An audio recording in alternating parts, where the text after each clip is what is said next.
ya katan ebyokwezi ibiri nena enda okubani mbara mutumbuire KKCR apulirize tukusaboganyirwa kita obutwamara takagira hambeho baitu santi connect our system okwanti and of course sakwani mtufuna kurungi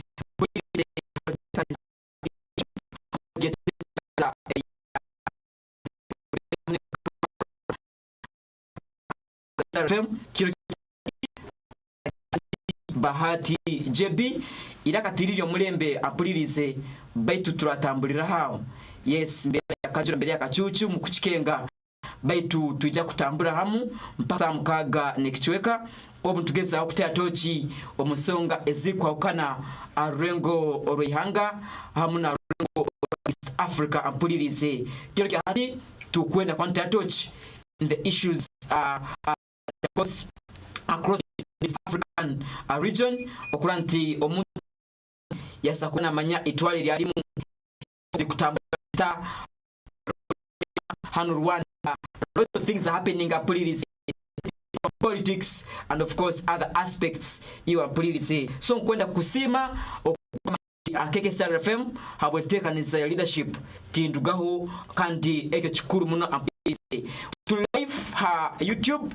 I can see my producer Mr. Gaba Charles amazire kubana taisura link ya YouTube. You can watch us live wherever you are in the world, or America or Japan or China. I'm very sure you can see us live. Now you will see one of this discussion right here at the command center Hanu African Rural University campus. So we are live on YouTube. That is KKCTV YouTube channel. KKCTV YouTube channel. But afuna link eyo supplying everywhere you wish. Niko bagezi bawe basi get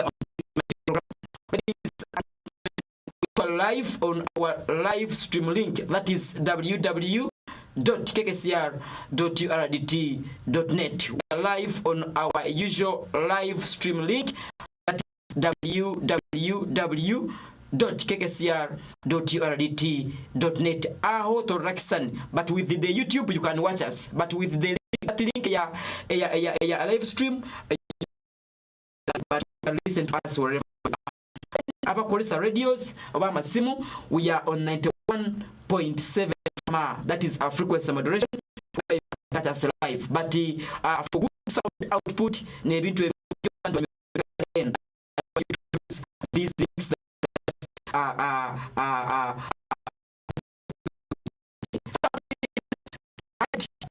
kwenda kwa ntato chimusonge zikwa ukana kana puli hano Muhanga Uganda nkwenda kumaisa anti ba ministers ba permanent secretaries aba ministries zikwa ukana hamuna abakungwa abandi within ministries bakasakubani barugayo on their retreat ni barweta oruchurero kuri side Kyankwanzi na mbere for about 6 days kana pulirize things happened while at Kyankwanzi. Kana pulirize the president of the Republic of Uganda, His Excellency Yoweri Kaguta, that retreat kandi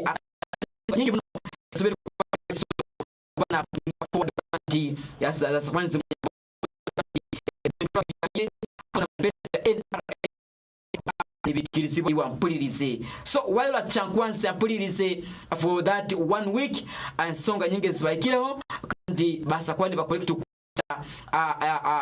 harmonizinga resolutions ezibakwa nakane kubana batekesa munkora after that retreat, and I think the bakwenda batekesa munkora kandi zimwe alieza mpulirize kilo gati on this program ya leadership nizo tuija kubantigana maiso no kutera mtochi ni to that will these leaders abali kulicha Kyankwanzi and others who never went there ebekanise bakuja kubana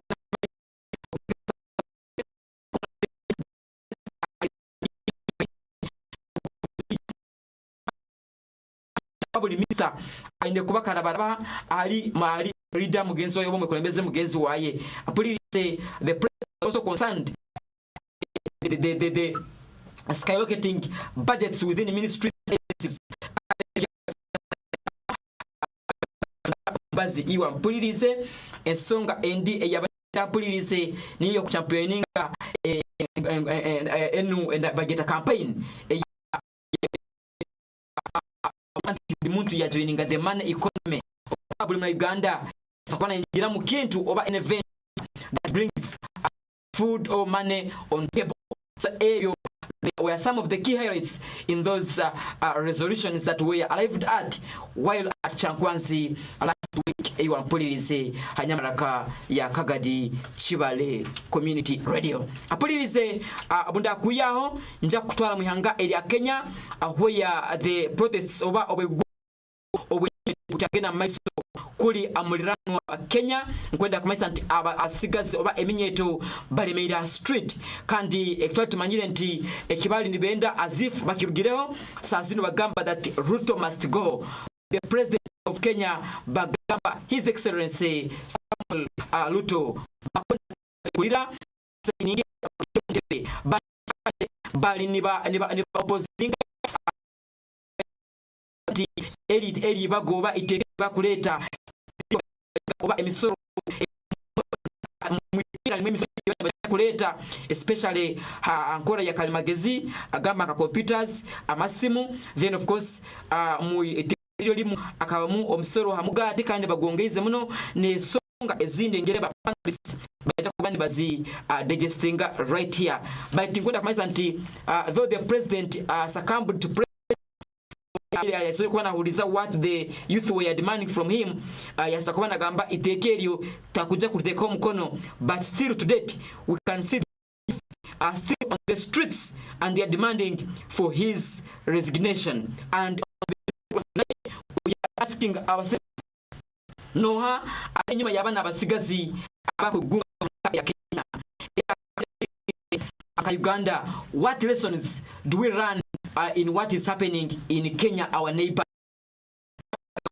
When Kenya coughs, Uganda sneezes. Basomero history that when Kenya coughs, Uganda sneezes. That is very paramount for us. Okuranti in this program we delve into that one. Okuranti twasabantu yambaho. Maybe you never know. Our discussion here can make change in the Republic of Kenya. Then please say President kuli muyangairi ya Rwanda, His Excellency Paul Kagame ayongere kubana elise kuli akwenda kubana gena mesono kufuga exchange kine kinyamake tan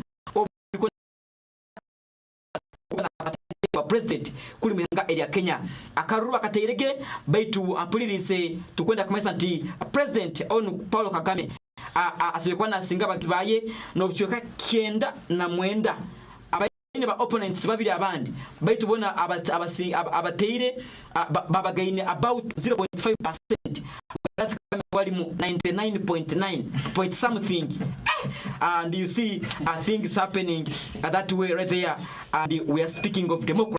You never know kigena miskulu mangeri ya Kenya sole ya Rwanda akandi ekyo kikuru muno East Africa, ladies and gentlemen. So Ellen Songa please tonight on this program nizo twija kubantira mtu sima abati are waiting. Thank you so much. Put that and much to Kyankwanzi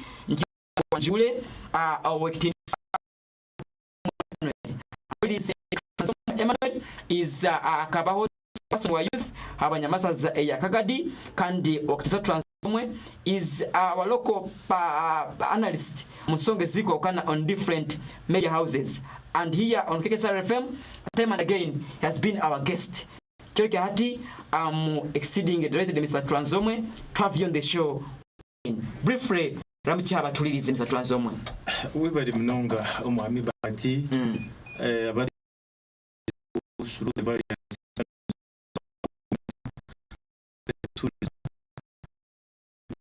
program y'ingendeze na mnonga manje vice batera mu n'abandi abataruga program ege bayito ndakarugira muzindaro ngeza kurize mu bintu birungi Reverend Wilson captain ari bari kwika mukoro go kandi finalize inteba gistamye mujyate kusa abandi bayikira intebe rungi mwe na nimba kurusa kana nimba bafira banyu yere turi hamwe mbusasa hamwe tubase kubayo bayitande tubase kwikaye andi ndimano turanzwe babazi bano kwikiriza ngo abere na mukaga niza kubandi antebe ya katano ya NRM baitu kando bwenda bwe tukose League of Uganda abwarangani hangari yanjye ni kubanda garuka misha amugwemera mu abasa kurro mwe bari mnonga. Okay, thank you Mr. Transomwe. Wabale mno abakonterera hero in the studios. Apulirize studios this night. I'm delighted to inform you that Robert Haisibwe, Vincent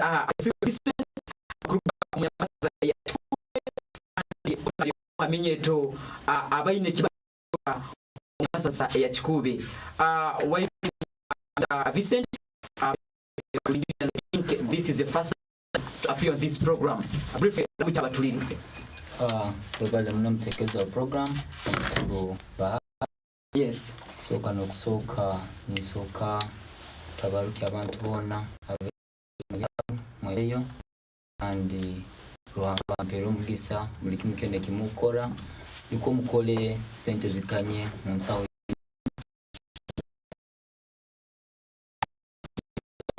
kigenda maiso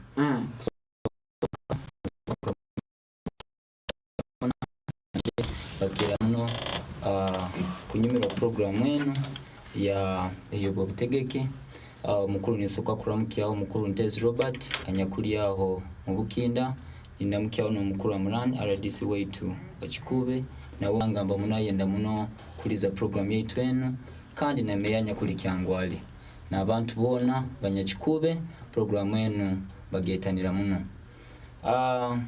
ni maninja nja kuba ningaruka ha maiso kake ko tugende maiso tugonjole ensonga ko kubazirambikireho omukutandika webale muno. Okay, thank you so much. Akazinda rako kakole mwa hotel tetaho. Okay, thank you. Webale muno Mr. Ukitisa Vincent coming abantu bachikube. You have an ambassador here tonight. Pulirize nyikiriza nkwanjule honorable mu office ya RDC akandi bwire kuba kamugumara ho gufogundo gwa man bamweta Mr. Ambikiza Obed. Apulirize Ambikiza Obed ali NRM admin secretary abanyamasaza ya Kagadi kandi Ambikize abahati ni assistant RDC abanyamasaza ya Kagadi. Mr. Ambikize, it's always a pleasure to have you on this program.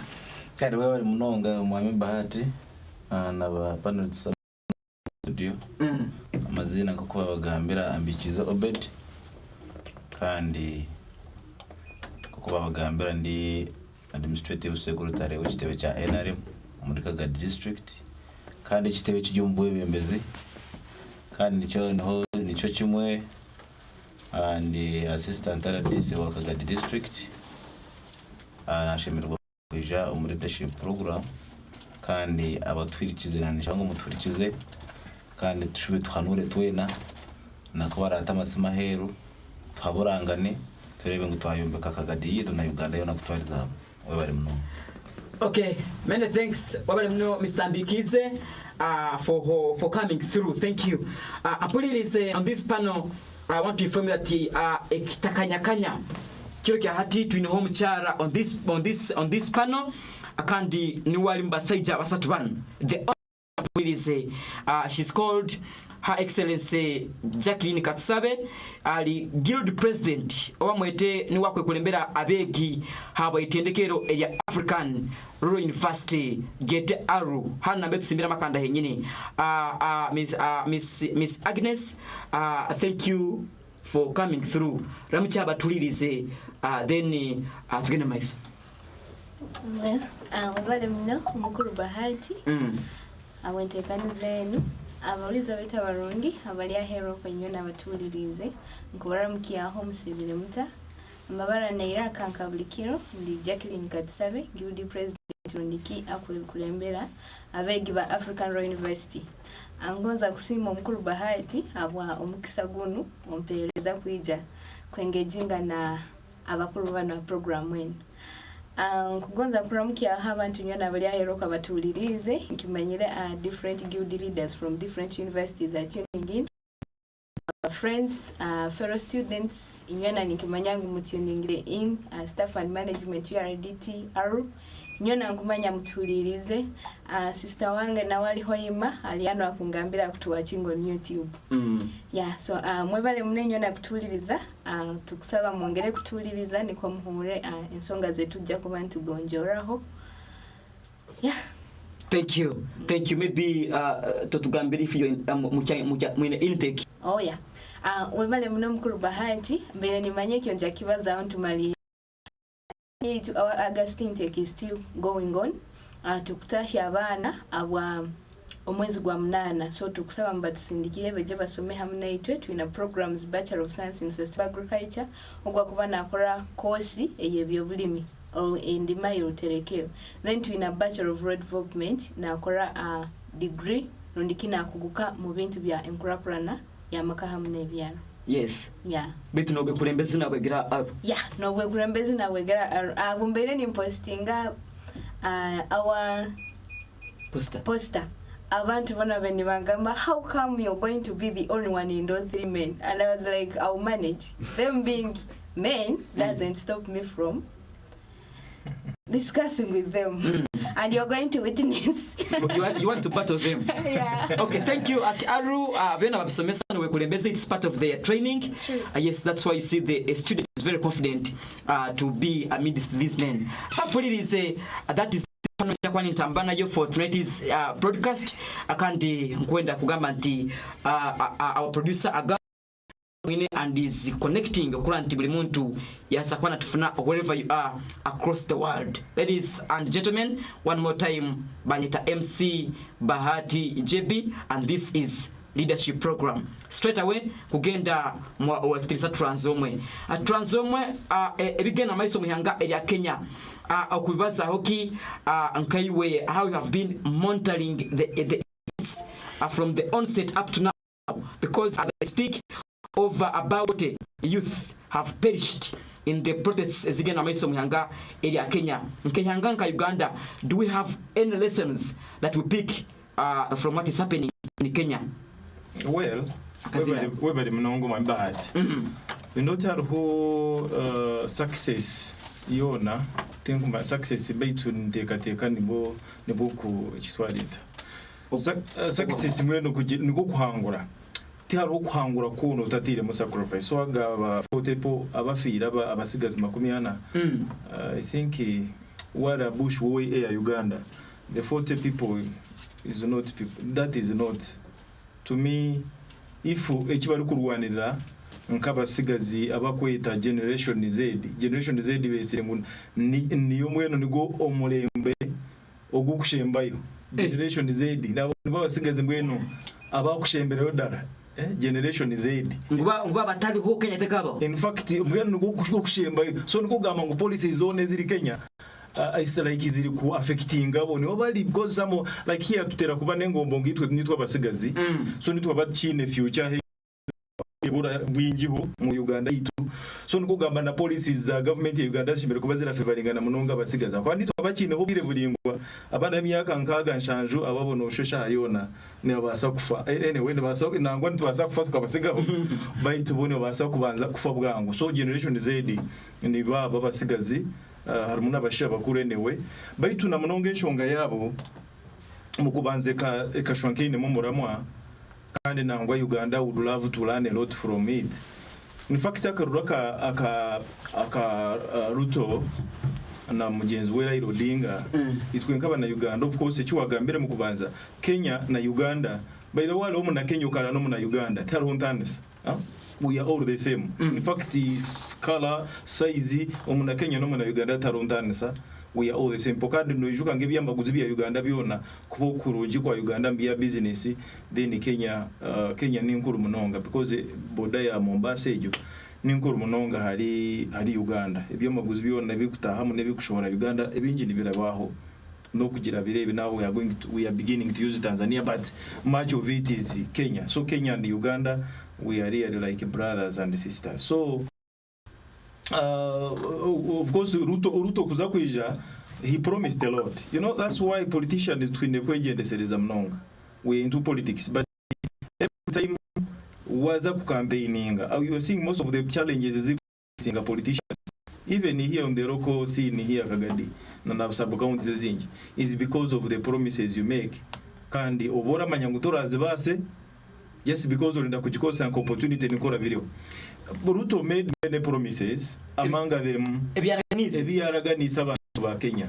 In fact mito mupambani hasola Ruto go is a part. You see, I have seen videos trending YouTube on Ruto alikuzina president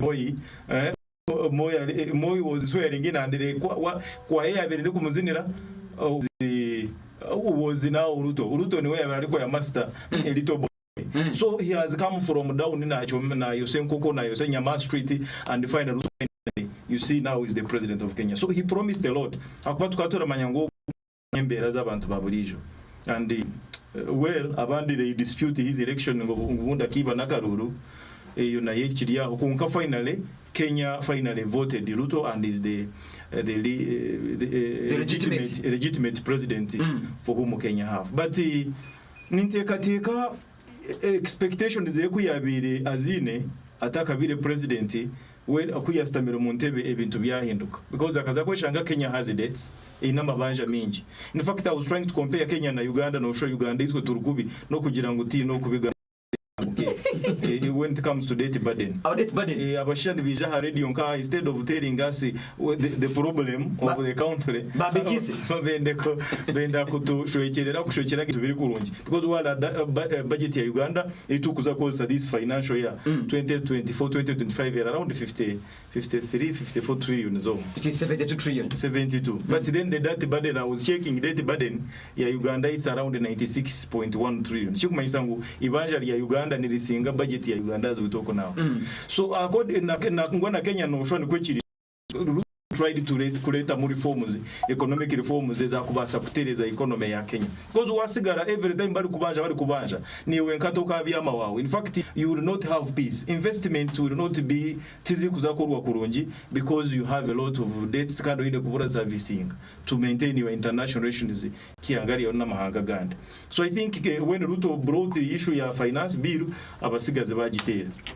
But echechu chichari yao because I had expected once president yambara kuboinga to pressure area finance bill yambara kuji withdrawing the other generation Z would leave the streets and go home aboko benshonga yabo area yemegati as if we were letting it now to the French issue emigati ya tembebei yes hati Ruto ya marakurangwa abasigazi my fellow hustlers now bagamba hanjwa emigati ya tembebei. Let's see echecho katuchirugo. So we had expected the people the boys to go back home but kada to renga no kugira nti now actually demonstration and they were planning Friday to have another mega demonstration and this time around the demonstration is to say Ruto out, Ruto go home.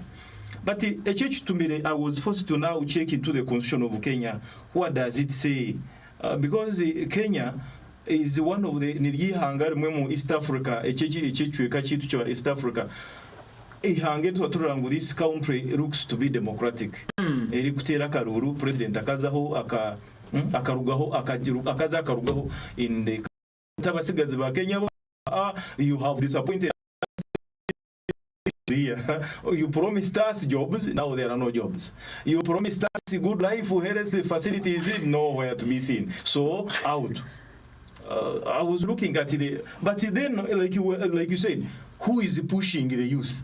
Because when a church in Tukuja Mazere Korab, we had expected them to go home and thank you, Mr. President. Mr. President president has reached an extent of even chasing, I say, shuffle, but it's not even shuffling. Kubinga ba ministers bona niko aleta bapyaka maybe barazako niko bali basigaze bashemerero as if they use the other use no shoti bakashemerero. I want to say that is now where I deviate from democracy. Because if you look at Kenya, the other day in Uganda, our MPs are very complaining about Uganda deploying in Amahe Congo without consulting the parliament. But in Kenya, as if it is clear Amahe cannot come on the street. Otherwise, that demonstration here in Kenya, if it was in Uganda here, it would have been silenced if. But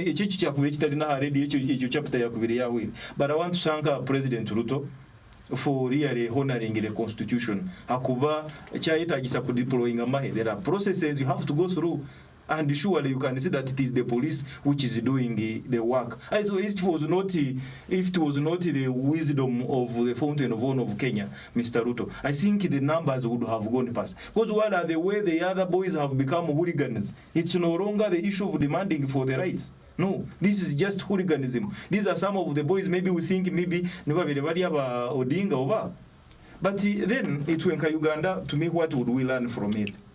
It is very true. The people of Kenya are right to demand for their rights. Very, very true, just like we are meant to demand for rights in Uganda.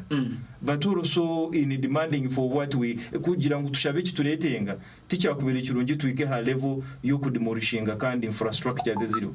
We want a better life. Kanda kacha kutwa ikireho nako gain tukademolishing. Then that is not the way to go. I want to empower the youth of Kenya. It is very true. We need jobs. Most of us are not employed. And not that everyone tikugira nguri omowena oli atunga mu mpaka lya gutunga mu government. That's not the case. In fact, we would be requesting Mr. President nkuku wa rijiroli mupambani mugenzi wetu to okuruga we came from who are getting to arugire. We would love you to look at now orete hebintu oba promoting investment habe yo industrialization oba habe yo program yo kuskiringa abasigazi niko buri musigazi abe arabasa kugira iki yakwekorera kutari kugira mupaka naza kuraying ha government. But also if you have promised jobs, look for ways oba habe ho emirimo mu agriculture whatever kind, but let you remember these younger people. But I think Ruto, he has tried to do his best. And I think as Uganda, the politicians of Uganda needed to learn a lot from Kenya. That once people demand for what belongs to them, let's use the rightful means to suppress, to handle their issue. Not using violence, because violence never sobutaya. But the other day when we tried to use violence here, you know how many people died. President Museveni, I was happy this time around, was very bold and said there are some people who died. So one wouldn't want to have such kind of numbers to increase. Because is not to just die just like that. Mr. Transome, the president engaged the youth via a Twitter space. Ya meeting at the youth and the mitwaro kama 15 yeminye to bakasakano ejinga the president the president directly baba sanawe on Twitter and the president as if adhered ya promising and is working on their demands, but he promised a broad-based government, even to the extent that he was compelled to suspend or to expel his ministers. And to kwenda kumanya, why are the youth still insisting? No, not actually. No, is the issue to the bill? No, actually. When you say the youth have said, but not all, even the youth. I was looking at how many districts, how many towns demonstrated. Out of the very many towns in Kenya, only 15 towns demonstrated on. And those towns was a quite and the major cities. In those a few cities, not even the major. Okay, a few counties anyway, because we are looking at counties.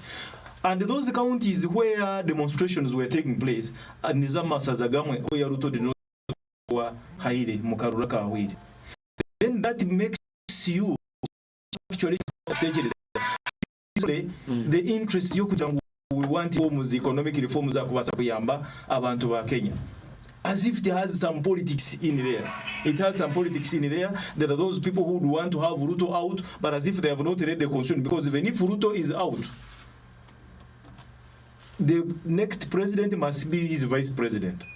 His vice president, Gachagua, will be the president until his term ends in 2027. President, so I don't see the reason why politicians have to continue. And these are some of the things that we use leadership. Stop being used. Because some of these politicians in Vatukozesa, nature matter like the Abasigas Parliament Kenya. It is that those guys have been paid money. But we have transporting from the other counties to come here. We want the youth to understand that they can live by themselves, they are influenced by the politicians. As you know, now like some imprisoned. And those politicians have it's true we need to fight for our rights. The unemployed youth, yeah. But there is a step we are not supposed to go. The other day when our General Uganda, former Minister of Security, the police has the right to shoot and kill you. Some people took it for granted, and some people were shot and died. So let you not be among those very people. It's true you have to fight for your rights, lead to economic reforms. But the president is also saying, now that has brought to pressure, let those younger men and women go back home. Let them look for other things to do, not meandering on the streets of Nairobi, whereas abandoned businesses in Wakurakurana for you are being used by the politicians. That thing, a church in Zakutugaring Meminyeto, and whereas we are calling ourselves Generation Z, the Generation Z is not the Generation Z. Because there are other generations which are coming. Hatikan Generation Z, what have we done? They will build from there. So if we are building, instead of building, we are demolishing our own country. Then that is not the right position to take as the younger people of Kenya and the younger people of Uganda. Okay. Thank you. Well, now at is a Transoma. Emmanuel, former youth chairman, Kagadi district. Many thanks for your insights. Thank you. I'm going again to Transoma. Sorry, Ambikize, Ebe Kenya when monitoring social media. And it's good that you also still fall under the youth akandi abasigazo kozire nabo in different sector maybe ikendo koranka anko msigazi tukwenda kumanya ebiri Kenya Mr. Ambikize. How do you look at them akandi nka Uganda obanka abayu aminyete ya Kagadi? What exactly do we learn? Because nakuri tokura these demonstrations are led by the youth. Abari munonga bahati. Nongeza abari munonga bahati. Cyo kubanza ngenda go to discussing issues ziri mu Kenya kandi wenda kuzicomparing na Uganda. Twina kubanza twikiriza ngo Uganda ne yaukana na Kenya. Actually like what Transoma said, ebye bibire Kenya tibikubasa kuba mu Uganda. Reason being political aspect ezo mu Uganda nizibasa utafavoringa embere ya biro Kenya kubangaye mu Uganda. Likewise noreba nka His Excellency President Museveni abiro mwebembeze wa Uganda kumara naho close to 40 years. Nikibasa butabasika Kenya. So situation yone yabiro Kenya. First of all, nimbasa kujita a weakness ya government. Because government ine kubine agencies eziri kudetermining eziri kureba ekiri kubasa kubaho. Cyo kureba wije mu Uganda twine ISO, twine ESO, twine intelligence, twine security. So nyoni jangu security ya Kenya ekaine mwaka weakness ekabire yarebere situation iri kuza kubaho kandi n'abasigazi ba Kenya shore bakereka umutima gugumire kureba ngo police netera amasasi ni firing at tear gas konka abasigazi bakwereka ngo bacyari determined konka nyombere ndio actually up to now ndio mwebezi w'abasigazi konka abasigazi ba Uganda ntubasa butakibasa ejo.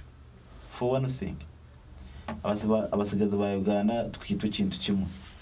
Mbuno shanga muri kuva mwine koze y'umuriho konka buri umwe nareba mpitira wowa ni nyihamuki. Kandi cyo kureba in most cases government ya President Museveni kwasira munonga abasigazi. Because kero kumengo abasigazi ba Kagadi baza kwekarakasa neza kuraba omu agencies za government ushanga transform karabe ya uriwe chairman wo kwekarakasa uko bwaza kushesha nawe yabiri compromised. Urume muri yanagambira izoba mukashisha tugarabe nakora ki nagamba. Ogumwana wanje karabe niwe yari nka vice wa transform no mukashisha no basa butamureba. Which is not in Kenya.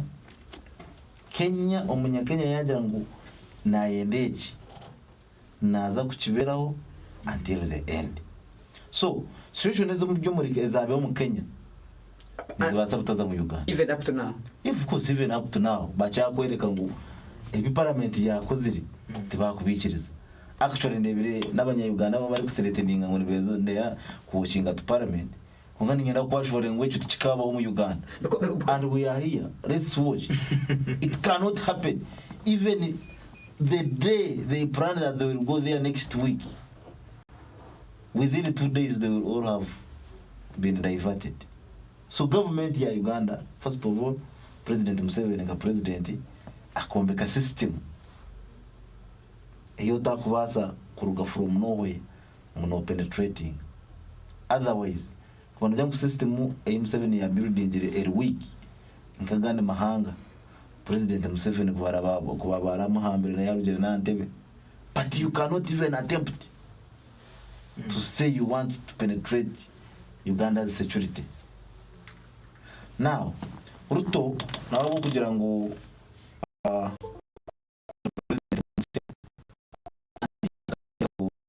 amid content from opponents kandi yamuseyisobura urubuce Kubisobora mutwara 50 yabusingisa Odinga. But Odinga is within the government. Nicho nangize kukwereka. First of all Odinga ariyo mu government kandi actually abiro mu government more than Ruto. Muchitegereza. Now aho mu Uganda cyatiye kubasika to kubanza kwese bari president okamara kusingwa rero ukaguma mu government no penetrating. And it is one of the tools of managing politics. Yes, ni baba sabuta kutera kukumaraho konka you have to be far away from power. There is power, you have to consolidate power. You see, when you have power, you have to consolidate it and maintain it. Watch it, Jeza. Otherwise, even you no work with chairman C5. What at zero can maintaining a power in no basa no butamara myaka itanu. So buri mu politician wena kwata kikaro no ine ka maintaininga konko ukakorera baki ukakorera abantu. Ahandi no reba nguriyare Ruto ayo mwagerezaho gukora because in be already kuba mutera pressure y'abasigazi yayanga kubisigning yajya ngwangwe binabisigning within 2-3 days twareba yafayiringa cabinet yone. It is not by mistake ngwa kukaza kushesha yafayiringa cabinet ikimanyisa ngo cabinet yeye yiniki yabeneye manya ahakegugu kabasigazi wachetegereza. Now omu Uganda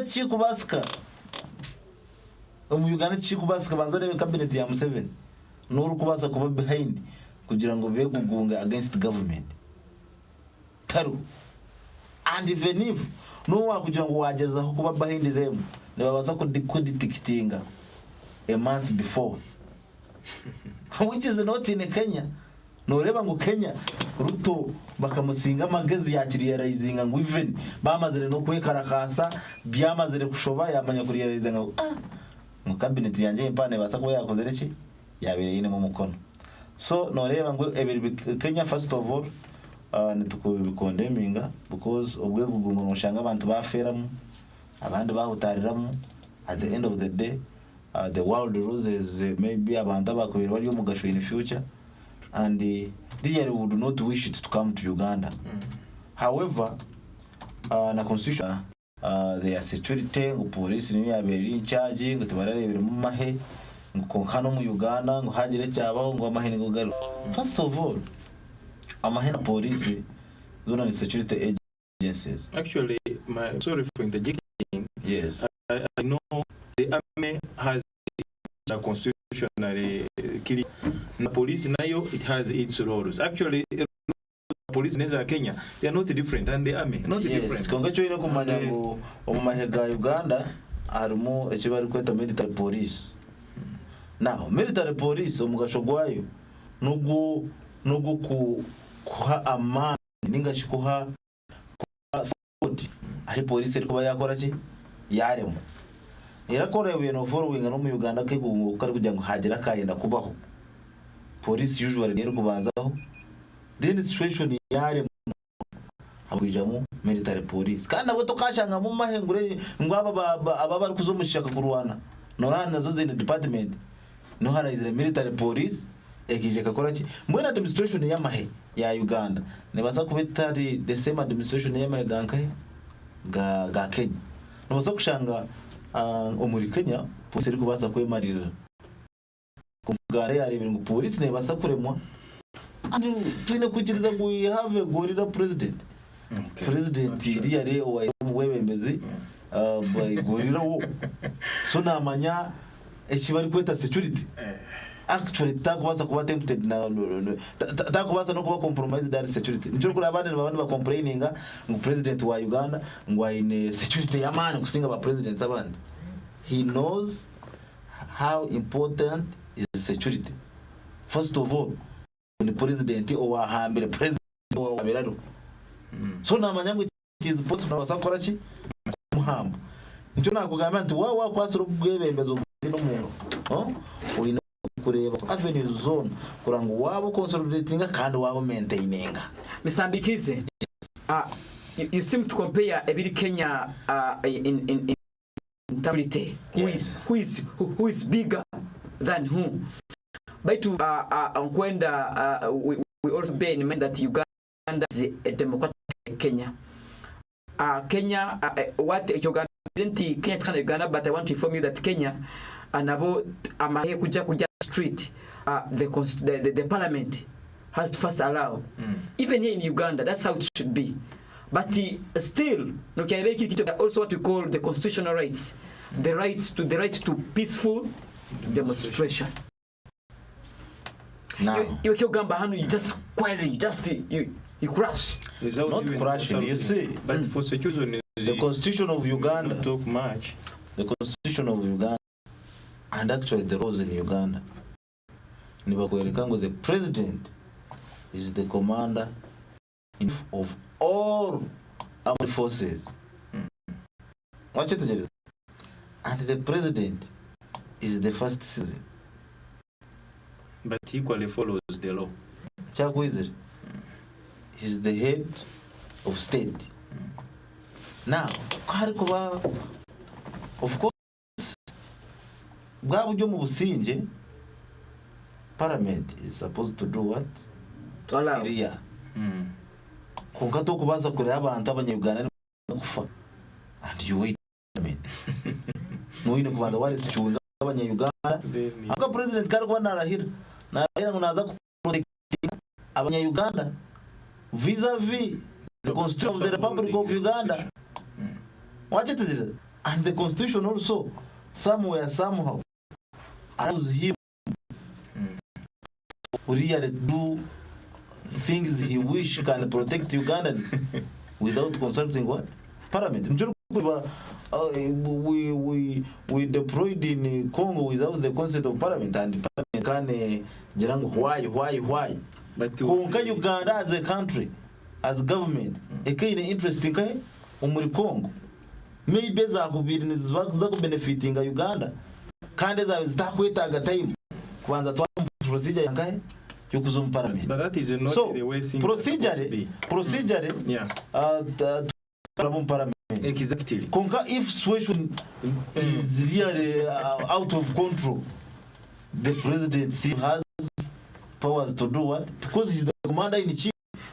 He can deploy and withdraw at any time he wants. Mr. Bekize, Yes. don't you think ebyabana eminyeto ba Kenya bakumanira kuli they are the same challenges that our youth here are facing? Nikyo tubulize, do you see that there is need? Because I understand you are working in the office of the president. Yes.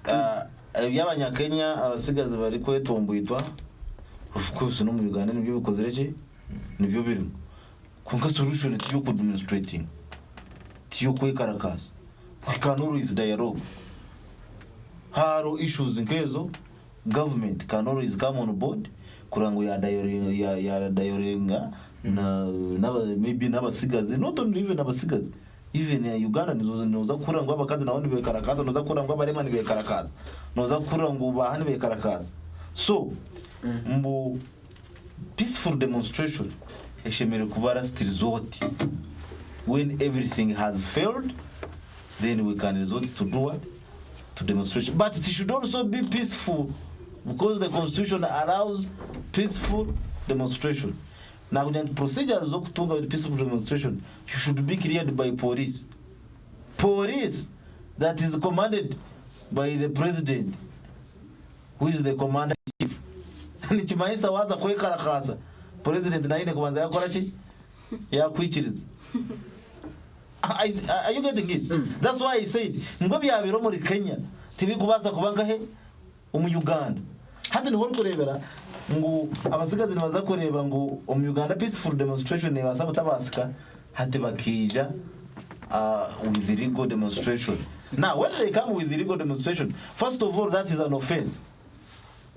What do you expect from security apparatus? Automatically they have to come to defend their country. Koko have been trained because one of our commission you are going out to defend your country and people. So talk about organizing an illegal demonstration which is not allowed by the constitution. The police kakurika. Okay. Can the police have a quitteries? Automatically it will even give you security. Mr. Bahati, just 1 minute. I want to my brother Obedi, the commissioner, by the way, congratulations, did not congratulated you officially. We were kutunge chikarejo, and that is nitukwesimise nkemenyeto. Kureka the issue of compromising. You know, when we have interests in Kabasigazi, in Kabanyihanga, and there we tukareba ngo Mr. Bahati ni wawe mbirech course. Tikade bakakwebaka ayi ubostamira. Ana nogo yariba ana ni wejo stamira. It means turatwari ya morukwe that or that generation, and before you know it, that's why that generation what it is disgruntled, all their leaders seem to have been compromising, they come up. I would love to say that that is not the right position to take. If you are a leader of a pressure group fighting for a common cause, sigaraho, because that compromise you have gotten never sobuta kuberana ngo yomugisha by the way. It is always important kusigara muramo as long as that muramo guraze kugasira benji, because we have to develop as a whole, not developing as but equally in the government that also compromising a single individual amidst thousands. It's also not a good approach. It's not a good approach. Okay, Jackie Tandikiraho, what do you make of events in Kenya? You have been monitoring them, that's why today I brought the youth, because what is happening in Kenya is being championed by the youth, and the wave can come here.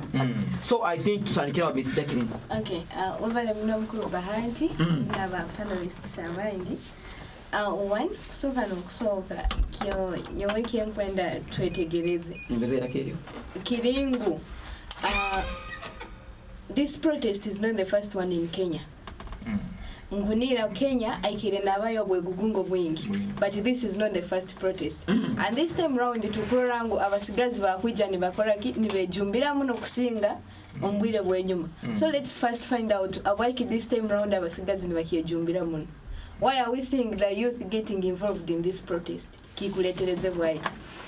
One, as Mr. Transom said, Mr. President Ruto mwali na jantebe akasubiza abasigazi ebintu bingi. Kusoka nokusoka nkanyemo musigazi munkusindika Mr. Transom on to power. First manyine mupambani weekend tupambana hamu. So nkubani manyangu really bwana agenda ke koko muntebe atandikire kuyola omudidi aja kutekereza kunwitwe ali the poor youth.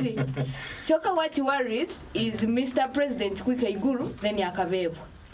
And to me sometimes okusanga nkaitwa abasigazi we are most times influenced. Ankaosa okusanga bwakubaikire mu bifo nkeke ebiguru nosanga there are some foreign people that are trying to nibenda kumwekonyeza nkawe president, the fact that he's even still a youth. So nosanga ngo ayeberweki bana abasigazi balekere enyuma. Kiansa kubani ngamba.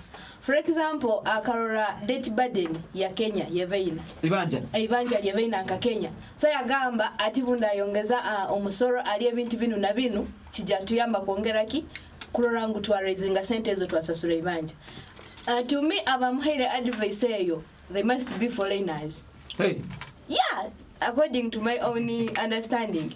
Abakuba, like, frankly speaking, he went calling himself a hustler. Going to fight for the hustlers. Kandi bwamaze kwika muntebe akweba his fellow hustlers. So what did you expect they used to do? Like I can say, if it was in Uganda, like my fellows are saying, bukikubele kiri mu Uganda, you are youth, you want to lead your fellows. For instance, currently tukurangu mu Uganda there is high level of corruption. Nketo abasigazi tubele gamba ngu twarugayo tugenda ku protestinga, like tukwenda ku tuchainde nguzi. In Uganda that can't happen. But unkaba abasigazi in Kenya they are one. They are standing as one. There is a girl I watched, a lady omwisikina arugayo kwetega meso ga police na gamba I'm fighting for my own country nkurwanire Hungarian. That means they have a shared vision. Nkabo if it is in Uganda omusigazi agamba leka ngende yondwanire abasigazi bagenzi bange kionka bakara mubarampo mudidi gwa sente I'm giving up. That is what is even promoting corruption in Uganda. So abasigazi abakusinga aja kwenda kwe yes aije he wants to engage in the protest kionka we na cha kubara and selfish interest. True. Then maybe akubara aija engage in then bamuhe ekirimo in government or elsewhere to silence him or her. But we'll leave these other ones. But what I've realized is that those youth in Kenya have a shared vision. Bona mamanyine we are only fighting for one thing, which is not the case with us the youth in what? In Uganda. Tikuliga mangu you are trying to advocate for protesting among the youth. That's not the case. Yes. But as the youth, they are fighting for their rights. Yeah. So to me, Mr. President, asoka garuka enyuma. And that's why bwamazire kurorangu the youth are batabukire. Don't you see him like removing it? Akwisana gamba raba pushing it.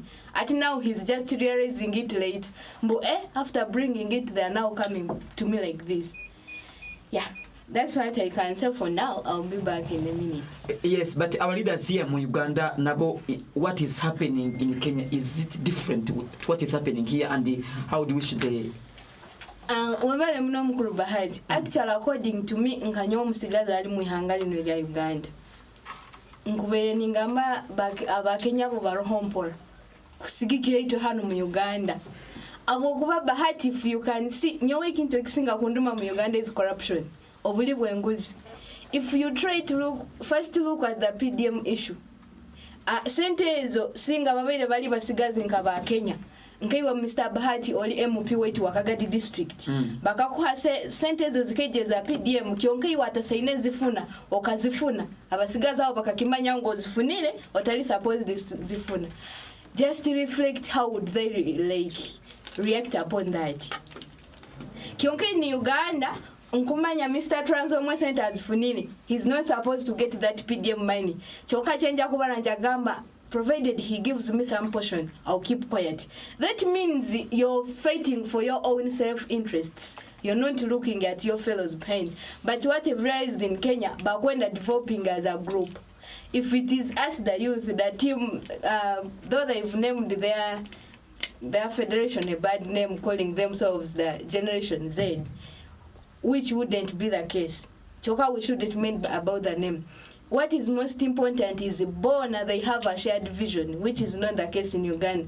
And if we had that as youth in Uganda, kikutuyambira muno kurwanisa obuli bwenguzi mu Uganda.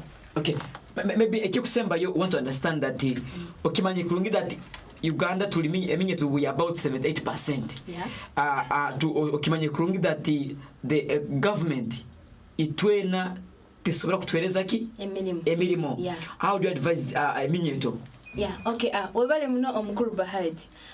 Kiensa kwa advising abeminyeto like nkaitwe African Law University obani ba training alondikini ba kugrow mwana but to training within the African development context.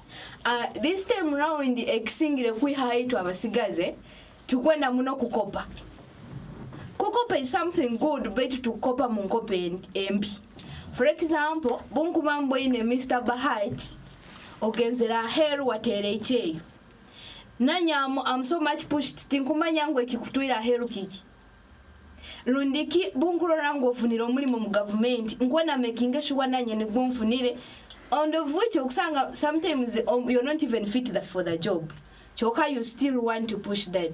So nketo abasigazi leka iwo musigazi manya iwe kyo kwenda nkaiwo omuntu. Don't be pushed or influenced by others. What we should know, most people have their self-interests.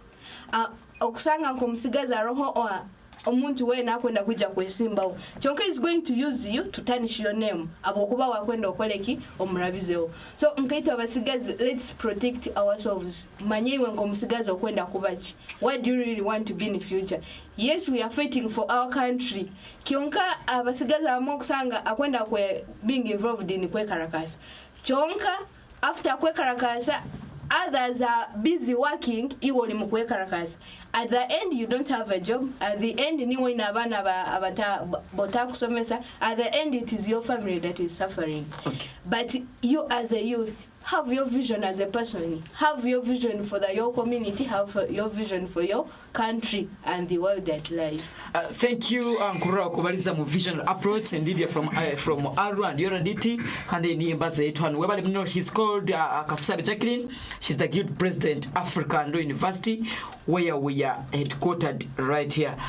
Please say this is leadership program and we are putting into context the events that are happening in our neighbor Kenya, where the Generation Z have continued with protests where we gumbo Sigazi, and right about now they are demanding the President Ruto okulanti asakubana sakambinga then asekubana resigninga, and now that one poses another a million questions. Was their issue containing the finance bill or they had other political motives that were behind these protests? Apulirize kwenda kumanyirira okitirisa bya Ruhanga onu wabali mno bya Ruhanga from Nyamachumu. Thank you. Agamba ata Mama Cedric Chief wabali mno Mama Cedric. Thank you. Agamba ata Mr. Kilungi onu ali district sports chairman wa Kagadi. Thank you. Then kwenda kumanyirira okitirisa bakumweta Owen Rutete. Okay, onagambire bamwesere honorable Mwebezi Emmanuel Chaterekera. Thank you so much, and of course very many of you abala program enu from wherever you are listening in from. Thank you so much for keeping it KKCR FM. Agambata Chief Baguma Moses atonyolekeze where exactly are you streaming live from? Chief Baguma Moses aliwa Kenzige by now is following the program from different parts of the country, from somewhere in the country. Yes, Agambata to Musime Ebo, Agambire ya Ebel, I'm listening from Entebbe. Monique Birungi, I'm here for my little girl. Thank you. Yes, she's your sister. Thank you. Julius Sewante, Mr. Bahata, I'm live watching. Thanks for the program. Kagadi Hospital. Thank you, Sewante Julius. Obale mno 20 John Quick, a political assistant to MP Buyaga West. Thank you. Onagambire network, but I think we're stabilizing. Onali Jinja Abaho Rogers, thank you. Tulia Habwe John MC, thanks for the program. Akwito onda Elias from Rugashari, webali mno. Dr. Edward Dumwesige, thanks for the program. Youth Leader Kagadi District, thank you. Moses Dina, thank you. Agambire Mugume Moses live on YouTube, thank you. Tukamheba Martin, Transome English is too much. Okay, we shall reduce. Then Mrs. Ayona on a live from Kampala. Mulibengi muno, Mwesigwa Bright, thank you. Isingoma Eric, thank you. And of course, I see Robert, honorary speaker, Pefuya Sunday Town Council. Thank you, ladies and gentlemen, for following this discussion. Bageta Leadership Program, Akando Musulu Security Hati. I have these three gentlemen and one lady, Sabe Jacqueline from African Law University. Right about now, I'm going to get engineer Aisiwe Vincent from Chikube. Aisiwe Olimunyeto. And tukwenda kumanya eminyeto is protest the only approach you can use to have your demands fulfilled. Tusandikira webale mno mtekaniza program nyongeza irake iryo webale mno mtekaniza program ntundi ogundi banyisire engineer Aisiwe Vincent indugo munyamasaza ya Chikube. Aba youth grant bayojumbira mkwe Karakasa bahikire kwa mnamuno bukuru musedi za Kenya. What is happening now in Kenya? They are trying to create a class. Ekire mu Kenya? Yes, we are creating a class. Kind of which class we are creating? When you see there is haro class emundi nkebere tukutunura. Haro gamba haro mugayiga muno, haro no mwavu, haro na kusembera yukimu. Of which ekibe kitalinka mu Kenya. Kandi abana batabokura today now, they have really understood what is happening, what is going to happen in the future. Kukuba gamba nti ngwabana bato OBMTM tunegenda gubisaki ekibira. Now, when you look now introducing this finance bill into Kenya, kuongeza emisoro abintu kuongeza ebisoro nka migate ebintu ebakozesa maka, it is very wrong. Okura kimu tekintu kikuhitingira kimu the poor kubera kimu the poorest ekitakulinga ekitakuwe kitali mu Kenya. So now these youth currently by involving mkwe Karakasa, they are looking into various things now. Hakwa president himself wakaba najja kwesemba President Ruto, he promised akatekao akagambira abantu ebintu bingi bagenda bakolera. Was he too ambitious kuraganiza ebintu ebitakusoboka? Actually he was too ambitious. Can't you chikanyire most of the politicians now when you see around now what is happening. For instance in Uganda here oja kusanga nti ba politicians bakwemera ne bagambira abantu ngenda kora irwaro ngenda kora isomero beto bokumukuka mukaguzo genda likora ata. Tomorrow when it happens orugudo turukozerwe people nyenke, what do you expect nyenke abantu baja kuja bekarakasi. The youth who understands what will happen tomorrow obakikija kuba nyenke baja gena meso bakoleki bekarakasi. Now, uboko nulokwe Karakasa kugenda maiso saha zino mu Kenya ku affecting kimu Uganda now.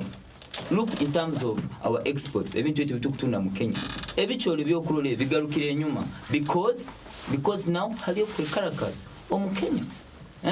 Boko nula most of the youth now are almost also getting engaged into those kinds of business. Mukusubula ebintu there and there. Hati mkwekara kasuko kuroho ukura kima abana Kenya now, abana Uganda, tuwarukimu enyima, mu Kenya itself, people are going back behind. Now look now, boko nula now the youth, kwekara kasi it's a good approach. The moment that it is a peaceful demonstration, not bokusanga rosam kwekara kasoku kuba kuli mukusisa ebintu koraki okulikubi. And I think now as the Kenyans yes obokanura now like the Kenyans, those young generation ebesere generation Z hubo bamaziki etegereza mu Kenya yitu yokoraki ekweraho kimu ekintu kitayikire kimu ekintu kitakoza abarungi abatulirize abona bali mu Kenya abayusi abagenda mesunu bekarakasa bayikire baito ekinde kibakura however much the president agambire nti ngubi regio withdrawing iragihire, but now they still think ebya promising ebindi bitakoleki bitakolwe not until they see that ekintu kigezirenga mu nkora. Look now, Bokanura Uganda na Kenya bokutwenga korora in terms of population we are almost the same.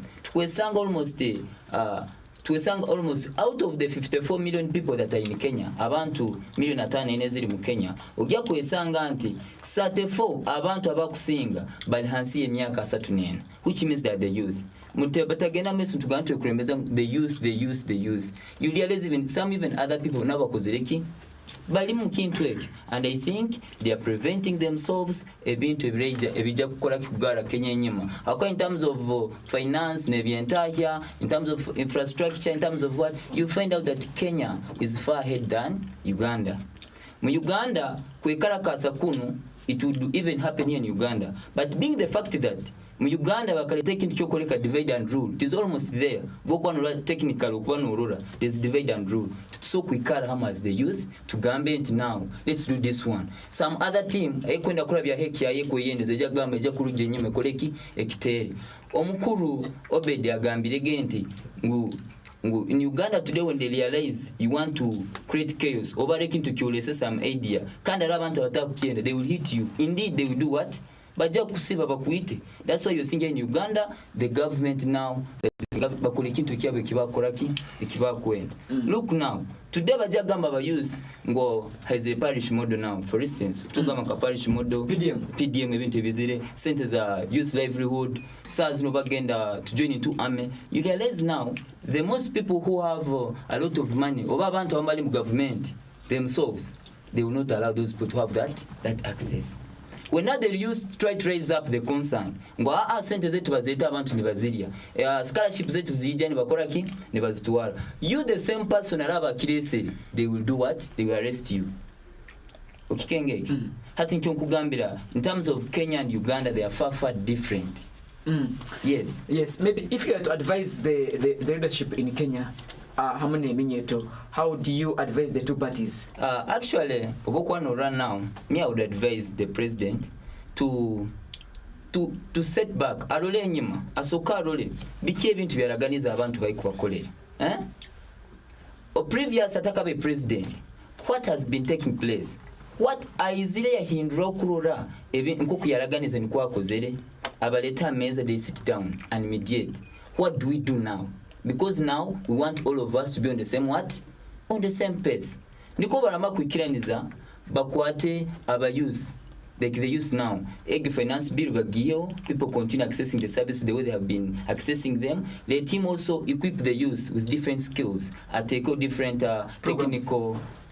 technical centers such that these youth can be able to be absorbed. Niko nyenki abasoko ebeisao. You realize that tomorrow you never find anyone on the streets, and also the government itself bana abatu habo buli mu butaito baraba bayini barani bakora bujja kuba kutaiza ki government kandi bonge bukendeze na hasente za government zibakora ki zibagibanje. But now if they continue and leave out all those such kind of programs, ogya kwesanga government ejja kwikalira mu mabanja kano kwekarakasa tukwaho. The same applies na Uganda nikine kuba nekoraki nekora. Mu Uganda kwekarakasa kwa kwekuli queen, but because of the government is more of military. More of what? Military.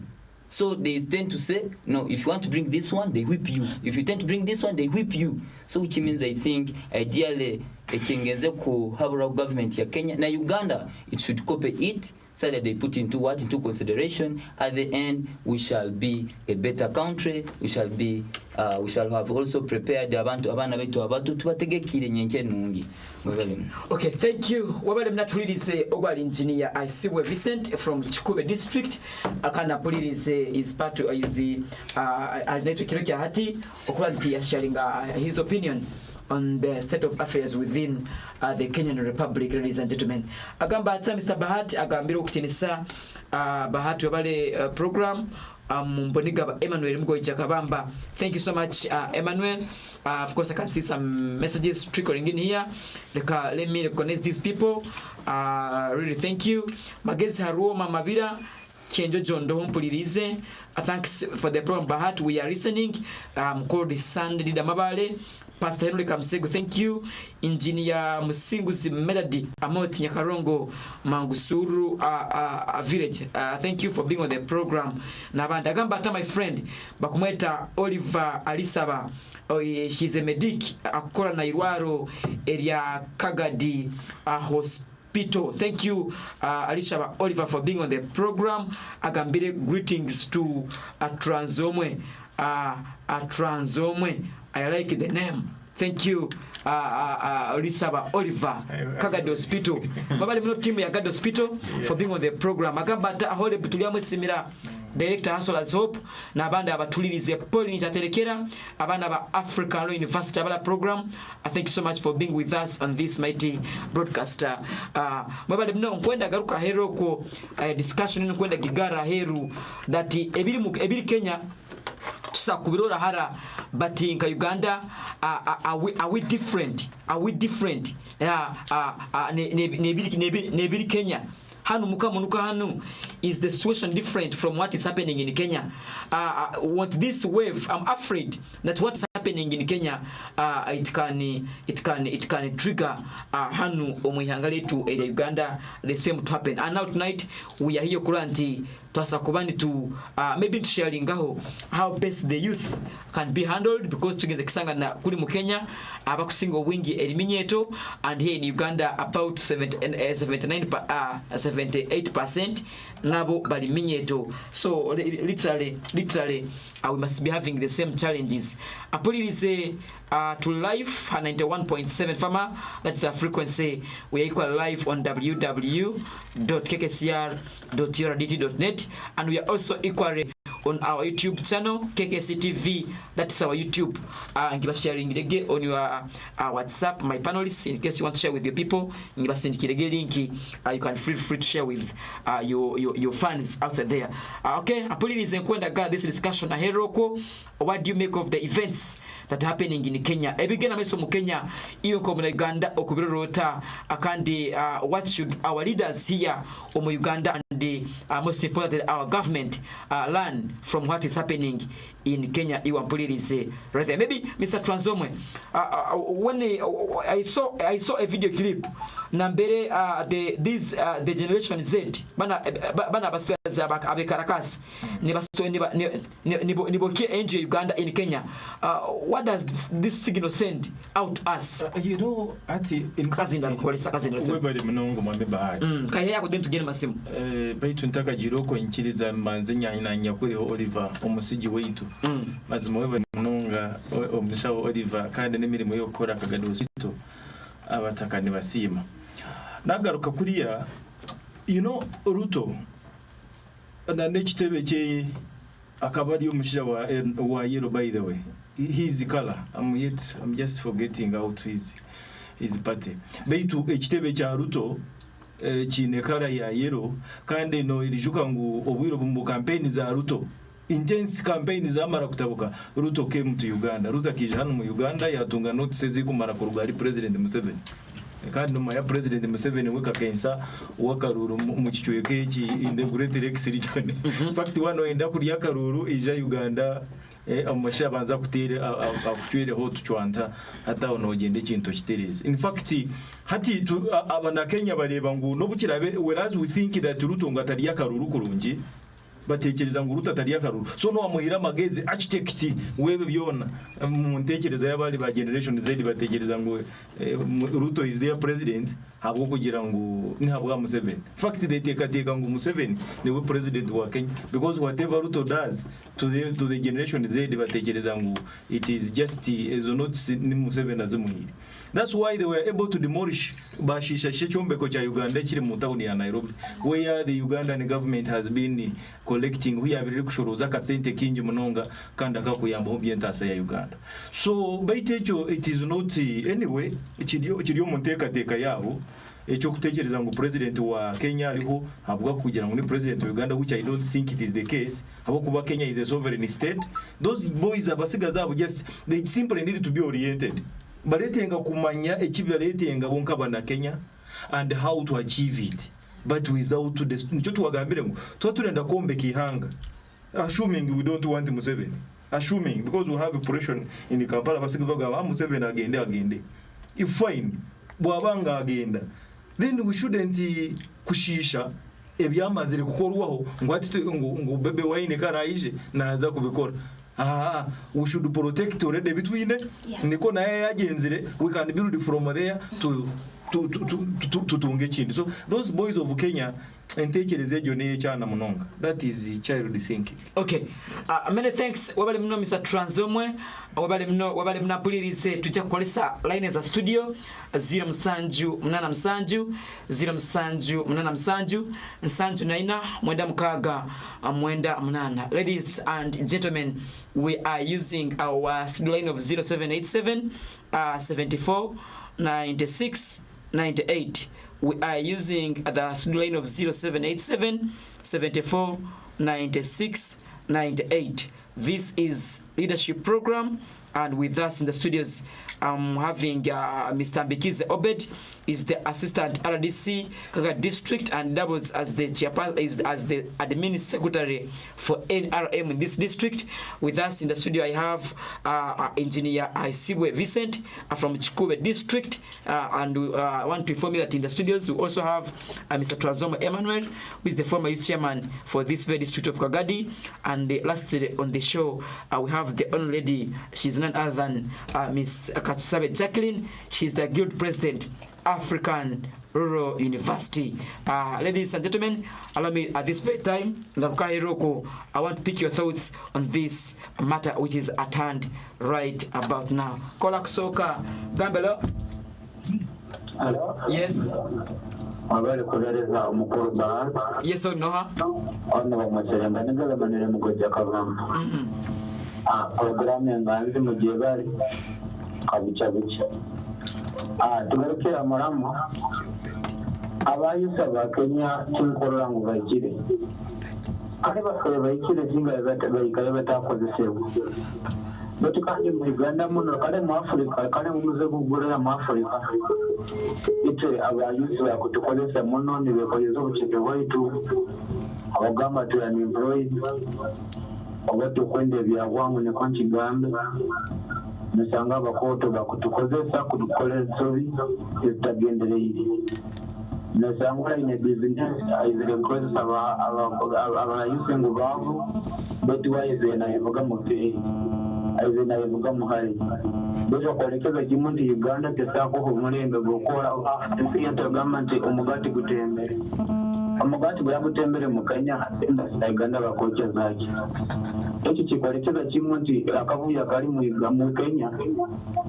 siguri gamba abamusoro bati basi bari inyuma y'abayusa bakorwanisa rutu era ruteke kintu wala kigumbira bakitwaleza mu civil cadet bayusi baje kumalira bamunabira kana were mbindo kandagira mabare kueleza mbatamba ngo yabangambaga wazabayusi tuchekinga beto gaba kandi batukolesa bagamba nti insitagenda kurungu twakubaire amazima bayusi bagenda bakoze ikire singa babayire bakozesa batakozesebwa batengeri bakozesebwa amazima gari kubaniki bakorwanira mabare Okay, wabale mno Mbonigaba Emmanuel Akabamba, thank you. Onagambire, thanks for the program, Mr. Bahat. Katwesi Christopher Speaker, China Isoke Sub-County. Wabale mno, Ogambota, my friend, Honorable Ataho Balisanyuka. He was supposed to be with us, Baitu Yafinamu. I understand you on the program at Sanyuka. Thank you. Honor Mwesere Busobozi, Director Sunlight Art Center. Busobozi Sunlight Art Center. I can be thanks for the program, Mr. Bahat. Many thanks, Mr. Busobozi, for being with us on this program, and the very many of you about for Winga on different platforms. Scholar Gamba, hello. Yes, thank you very much. Yes, prisoner. Bamweserwa? Yes, alitwabya Ruhanga Gambota. Yes, nyongeza ila kalia uli nyongeze. Okay. Nikulenga kurele jumbe vya kina na Uganda. I think what the abasigaje banakena wakora vizuri. However, just like definition ya many disinformation, tukurura mpenda yara gunenturwa na wana Uganda na gunenwe wame bakuranti ne bachikora. Because abantu mukukana no baniza muno no badukiriza muno no batukakisha. Maso wangu ndi bakopa ni badamu kandi lanta buya kozire cyose. Wo amali na birahiki. So nsobora kugana n'inzuruba ukaba na Uganda netumarira tukokiriza abakenya. So yange n'ekigana. Okay, thank you. Wabale mno alitwa bya Ruhanga. Thank you. Wabale mno onagambira. Hello. Yes, please no. Ole chemane bukinda Kyankwanzi. Yes, abachangwa ali Kikube. Nsimewa programu ya kurejo kandi ni mfano wa kuharusi leo ukimanya kumwena wasigazi singato. Okuweka kukarakasa kwenye kuelekea kuikire yencha tumanisha kunawe ija kukarakasa usande etugitore mukacharo kakamahanga agandi.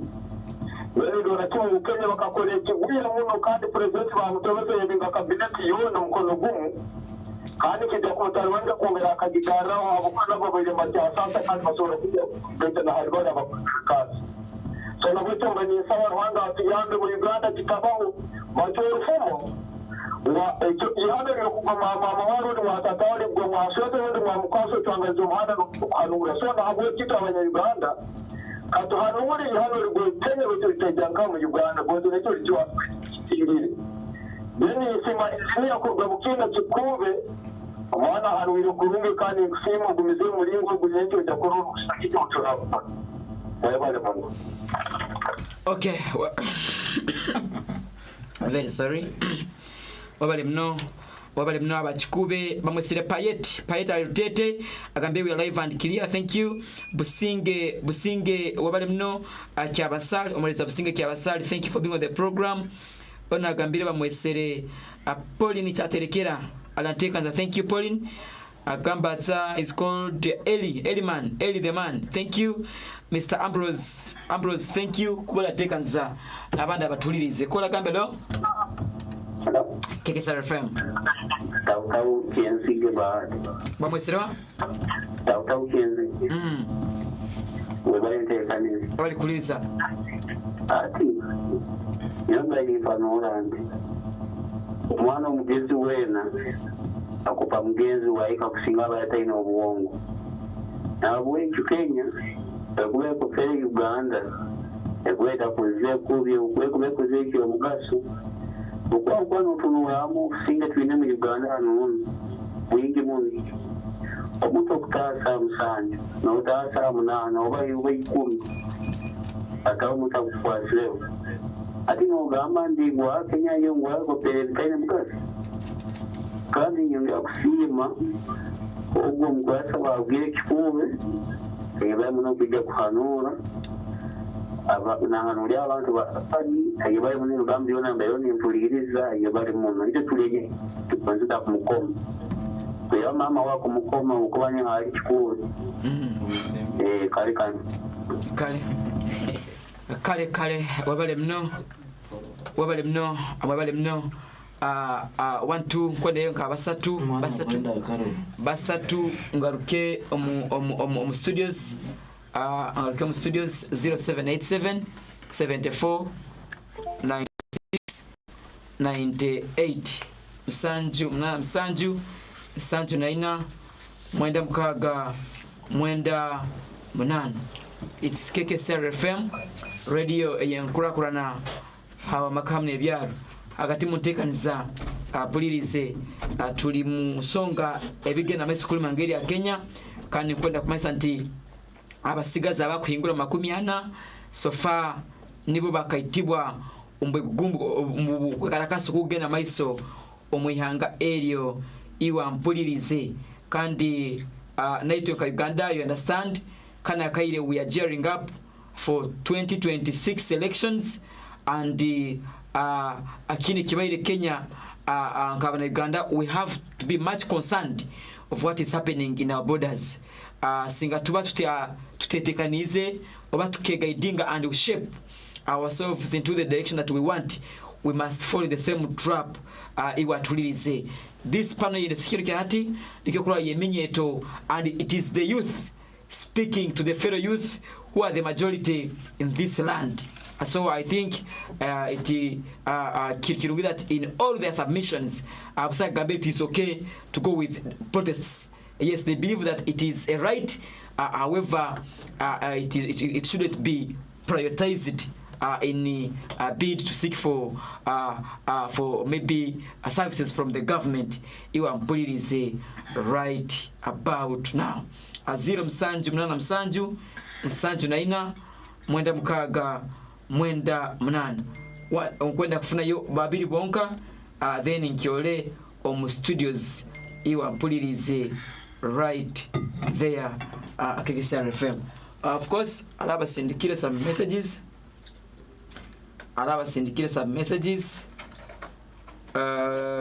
Okay. Kola, Gabelo. Hello. KKCR FM. Madam Kizemono, you know our program. Yes or no? I want to see my Kurga Mugarikan. You want to see the mono program. Mwebale muno, mwebale kuhanulira ihangari. Okay. Webale ono mwenye awulirize. Okay, webale mno. Kola Gabelo. Hello. KKCR FM no? Edward Kumwesije. Yes, Edward, how are you? I'm fine, how are you? Yes, on doctor. Dr. General Secretary, Kagadi District Youth Council. Oh, thank you for being on the program, brother. Mbayireho ninsoka no kusima abateesa bali program. Nyomuntekereze yange, sometimes I think I support the dictatorship. Obwiro bumwe dictatorship banongi abukuba sometimes usanga majority side yetu waye etali ntufu. So the generation Z, actually generation Z and most of the things president is. But these guys have kept on pressurizing the president.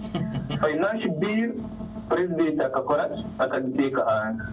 He went ahead and even demoted some of the cabinet secretaries, in fact majority of them. Ati bano abantu ekindi kibagamba, then president should resign. So to me I think abasigazi wa Kenya babaye wingi, and to me I think at times a lot of democracy is bad.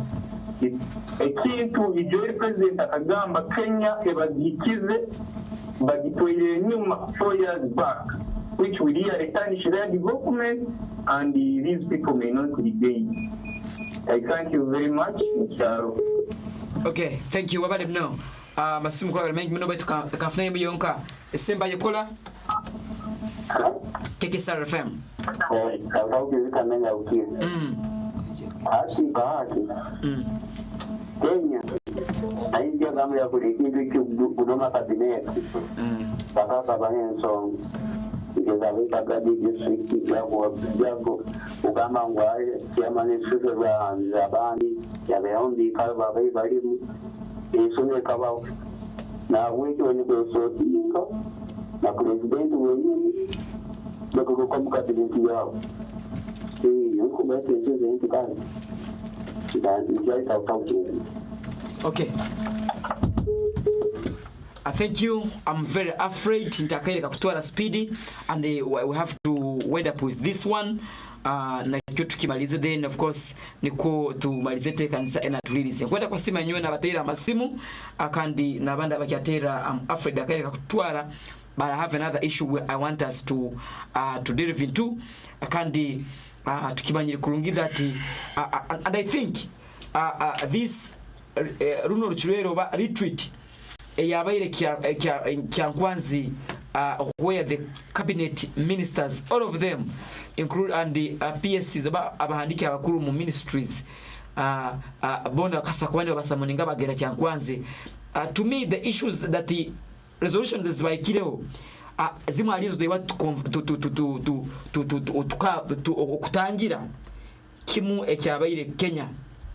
To me, but tinge your discussion transforme nkwenda kutwala Kyankwanzi ebyabaire Kyankwanzi, if you were following and the resolutions to kaguzo kirinti nibya binyine byabaire Kyankwanzi, and will our leaders adhere what was resolved while in Kyankwanzi. Mr. Transforme, I'm giving you 5 minutes. 5 minutes in the 13 petoli, then to fly masimu and we call it a program. Okay, webali mnonga omurundo gundi bahati MC kanda baturikiriza hero kwa bakiri ha radio nimba simantine okugarukira. Yeah, thank you. Responses nizoreka ngo tituri hano habwabusha. You know, put in the time nduga cyakabadima we come here So really twawura ngo there is such kind of audience ina nitwe tugaruka mamani ejire twitebire Kyankwanzi eretise ba permanent secretaries na ba ministers bona from the literature no shot cyakita kabiri ho mu murembe gwa Museveni ngo all cabinet ministers mwije na ba PSs banyu mwenda mwije and it has come at a time. Remember next year turi kugaruka mu karuru next 2025 mu karuru ka primaries, then the 6th we have the final general elections. Of course NRM is supposed to give accountability. Eshimire kubereza accountability because in the previous over the turi kuronda karuru, that was 2020 2021 karuru, there are many things we promised as NRM. Many things tukapromising infrastructures tuzaku nguze jo in fact muze kisanje kire cyawira katugamba uni kisanje akuna michezo konkana ushwa akaba michezo mingi chonka this one now as we muka kumanya should be akuna michezo. So of course as NRM is supposed to give accountability, and that's why hati kale shonga mnonga where the mentions mwezi mbere oni corruption, issues of land grabbing. By the way nechi bamataka nacho kibere nshonga nkuru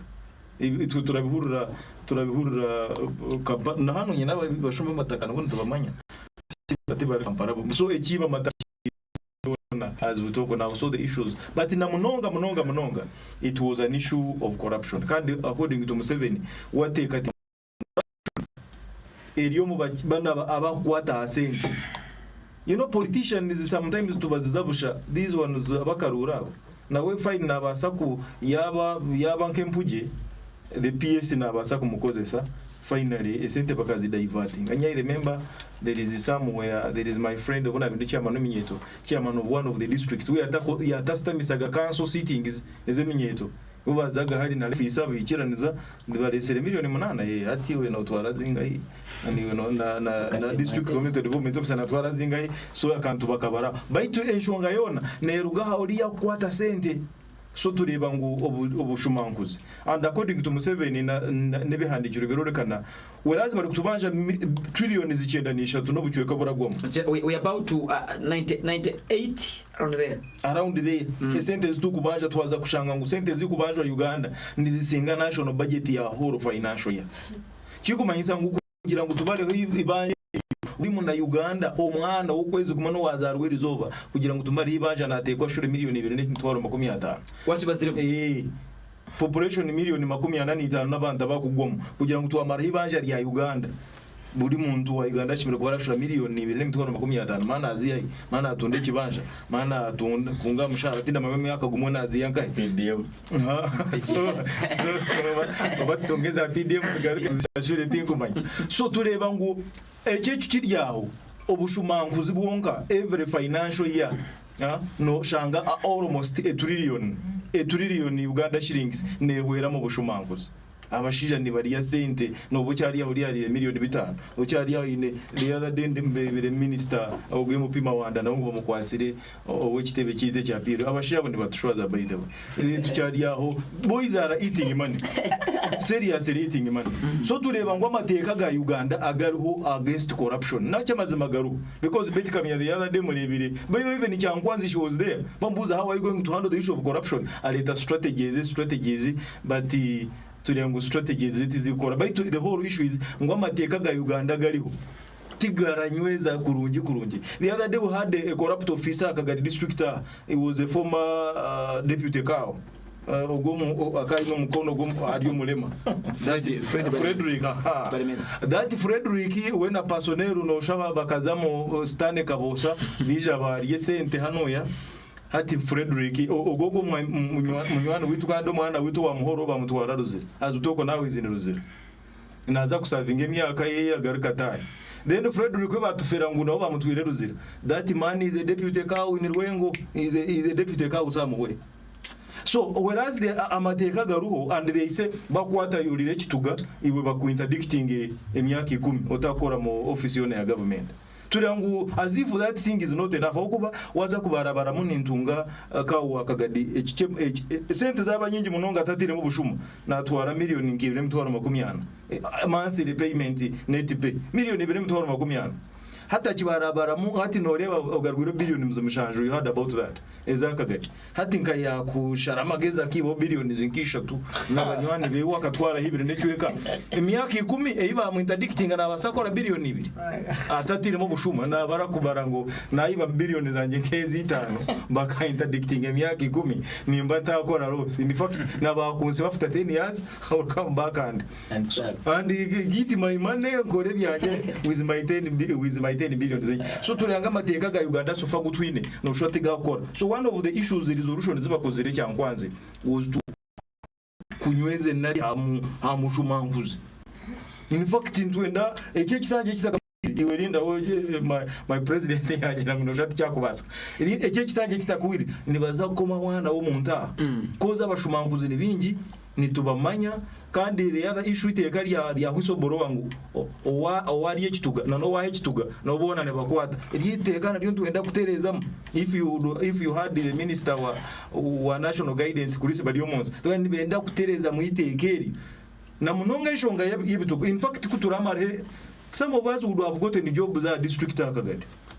I want to tell you last time mukashabubwa inspector of schools I was about to get a job in fact cyambulire bukaba butobo obuki miliyoni zina inabati akwankaza kukibarabara mukunda social nasho abo kubondije mpulire ngashashura miliyoni 10 ashinata yazanjye nabashaka baza kunyaza in fact maybe if I had the money probably I would have gotten the job in fact ekiture mise Kagadi nangwa na Uganda yona Riveroni Kagadi no bushumanguzi kikube waza kiyegerwa abanywane banje bo bari kuboroga waza kenjeho mwene hono sho mwene cyo ne cyarenga so enshonga y'ubushumanguzi twambara kugihandolinga which was the major issue ya Kyankwanzi we shall have nani mhande ginore hatu gogo muhanda gwa hoimogo bakatugambira mu biyo cyungu ni billion 2 per kilometer 2 billions per kilometer but if you look at the 2 billions vis-a-vis n'amakonda go basigire mu kiranzi na quality of the road before you know it watandikire kudobongoka abashija kasente bakakaria and we have evidence there by detail yo kubakwata ndio leta so I think the attorney general nabande bukira kwato they are going to draft. We want to see development. We want to have a country who buri oma ariyaza kuruga muri agency kugira ngo uri yes you feel proud to be called Uganda but to is patriotism but sometimes someone finds no reason to love your country abashani besente mishana tuku bakureterente nezanye za operational restoration bazerezo ndijo empunu bazireta bazerezo uri kureba ati ucyazaga amwa iwe don't talk yes. So we cannot accept that and we want to credit the government with the retreat ya kuri kateka mutibyabire bigambo just because it had never happened like that but now that has happened we expect abashumanguza bakwibe sente zengudo bakwibe sente z'amarwariro mabaza kombegerwa barikanga hamushe the other day bakalete sente z'amagomborora abandi bakakanga hamisinge abachifu RDC rutera akabayenda kubahambya tukaza kurura ngo nabo bine nkuko bakozire so bya weroko so tutukumanya what is going on iteka kurira mare gukora ni iteka ngo Uganda yitumaze neza kushemera muri umwe naza kushemerwa kandi ohurire orenyumiriza kweto mu na Uganda. Okay, thank you Transformer Emmanuel right there, thank you so much ndete Jacqueline kutuelekeleza akagenda kuhumuraho because she has other assignments in the morning. Jacqueline, what do you make of resolutions za ikirweho Kyankwanzi? Even I see as part of the resolutions that cabinet is mooting or they are planning kuleta iteka erikwa kana ba politicians to commercialize politics manya fundraising manya bugenyi these ones maybe nako bachakagaitamo in your submission. Yeah, okay. Wale mkuru bahati according to me as Jackie guys, one, that retreat we are talking about, it's not the first time we are having it.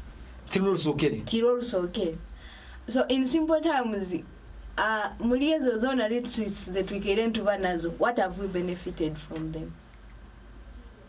Because according to me also, its name alone sends a bad signal. In the first place, to me, though, the meaning of retreat is like a key for her. Many certain group of people must agenda to have some rest, have some fun. So to me, when I saw retreat, I was like, yee, retreat. And digging deep, they are saying that they are discussing about matters of national importance. They are discussing about how to end corruption, how to do it. But it's all about the ministers and all other people going there to enjoy tea. And of which that very retreat baja take a bigger amount of money, like over $1 billion. Singa yo billion ibakikwata, they construct for us the health center better. Abokuba in the first place, in that very retreat where they are discussing about ending corruption from, it is where it is just starting from. That money they, I don't know. Nkanyawa muna Uganda, nkanyawa youth impura nikinduma muno. So there is a lot of money being. One most important is giving room for the social media people to have something that can put in their headlines. Secondly, is to have room for taking group photos. Secondly, is to give room for the politicians who are incoming to show themselves to the public that we are. Then Yankindi Nklola most is it's not that I'm against the NRM government. But tunaya kubana isanandi say inakie kwenda kulabi yao, but not to fight corruption. Kandi what if you try to find out these retreats most times are reactive. Bajakwija ni barora the most pressing factor that people are looking at. Niyo bajakwija trying to they convene to that they are we are trying to fight corruption to kuranisa abasuma ba mataka. The very people practicing corruption nibo balimu in that retreat. So how are they going to come up with strategies as if they are fighting corruption when they are the very people fighting and the corruption? question is, will they walk the talk? Never. No way. They won't. It is ending on taking group photos, having tea, having some references, some what allowances. Then in the end of that day, we've been in Kyankwanzi. But here, that's why youth sometimes in Kyokwe sanga abasigazi ni berugamu. Abokuba like nkaitu okusanga ni vituruma. You see the money they are going to spend. Look at our debt burden we have. Okusanga nezo sente still they batera mu retreat, we've borrowed it. At least let's borrow that money to use it for something and to money we are going to get returns on investment. But what are we going to get from the retreat? Nothing. Apart from group photos and headlines. Thank you. Your last maybe what I can say maybe is to our leaders, those that are coming into power. Tikuligamba ngwitwe to come into power to destroy what has been already put in place. But let's talk, let's walk our talk. And as leaders, let's have one thing. Let's have a shared vision as leaders. Okusanga, Mr. Transom is against corruption. Nyewana bahati we are promoting corruption. We are like, iwo Transom biawe mujakwikara muliba avu what and what. So let's have one thing in common. If we are like we don't want corruption, like itwena tugendera leki atali gamba nyowe nkwera byao. Some people osangoli na gamba kangende ekisanja kinu kitere yogun. Kastanda akagenda mu PDM nkachapa yozino nkagenda mu youth livelihood nkatera yozino na gamba ekyo kisanja nkuba nkimaze no batangalo. But that's not the reason we elected you. Kukukoma tukakoma ntukwesiga. And we elected you knowing that you're going to work for our country to cause development. But when you said all things of Uganda kakitera, just wait for me 2030. I'm coming. Okay. Aspiring MP. Okay. Kakumira district. Okay. Thank you. Over them know she's called Katsep Jacqueline. She's guild president, outgoing African University. Yes, thank you. Aleka tukwerekereze ogende osekwa no gumuraho then rekandete aisiwe anja kumaliza na Mr. Ambikize. You give us the last shot on the ebyabaire Kyankwanzi and the resolutions that we arrived at. Mr. Aisiwe, what do you make of this?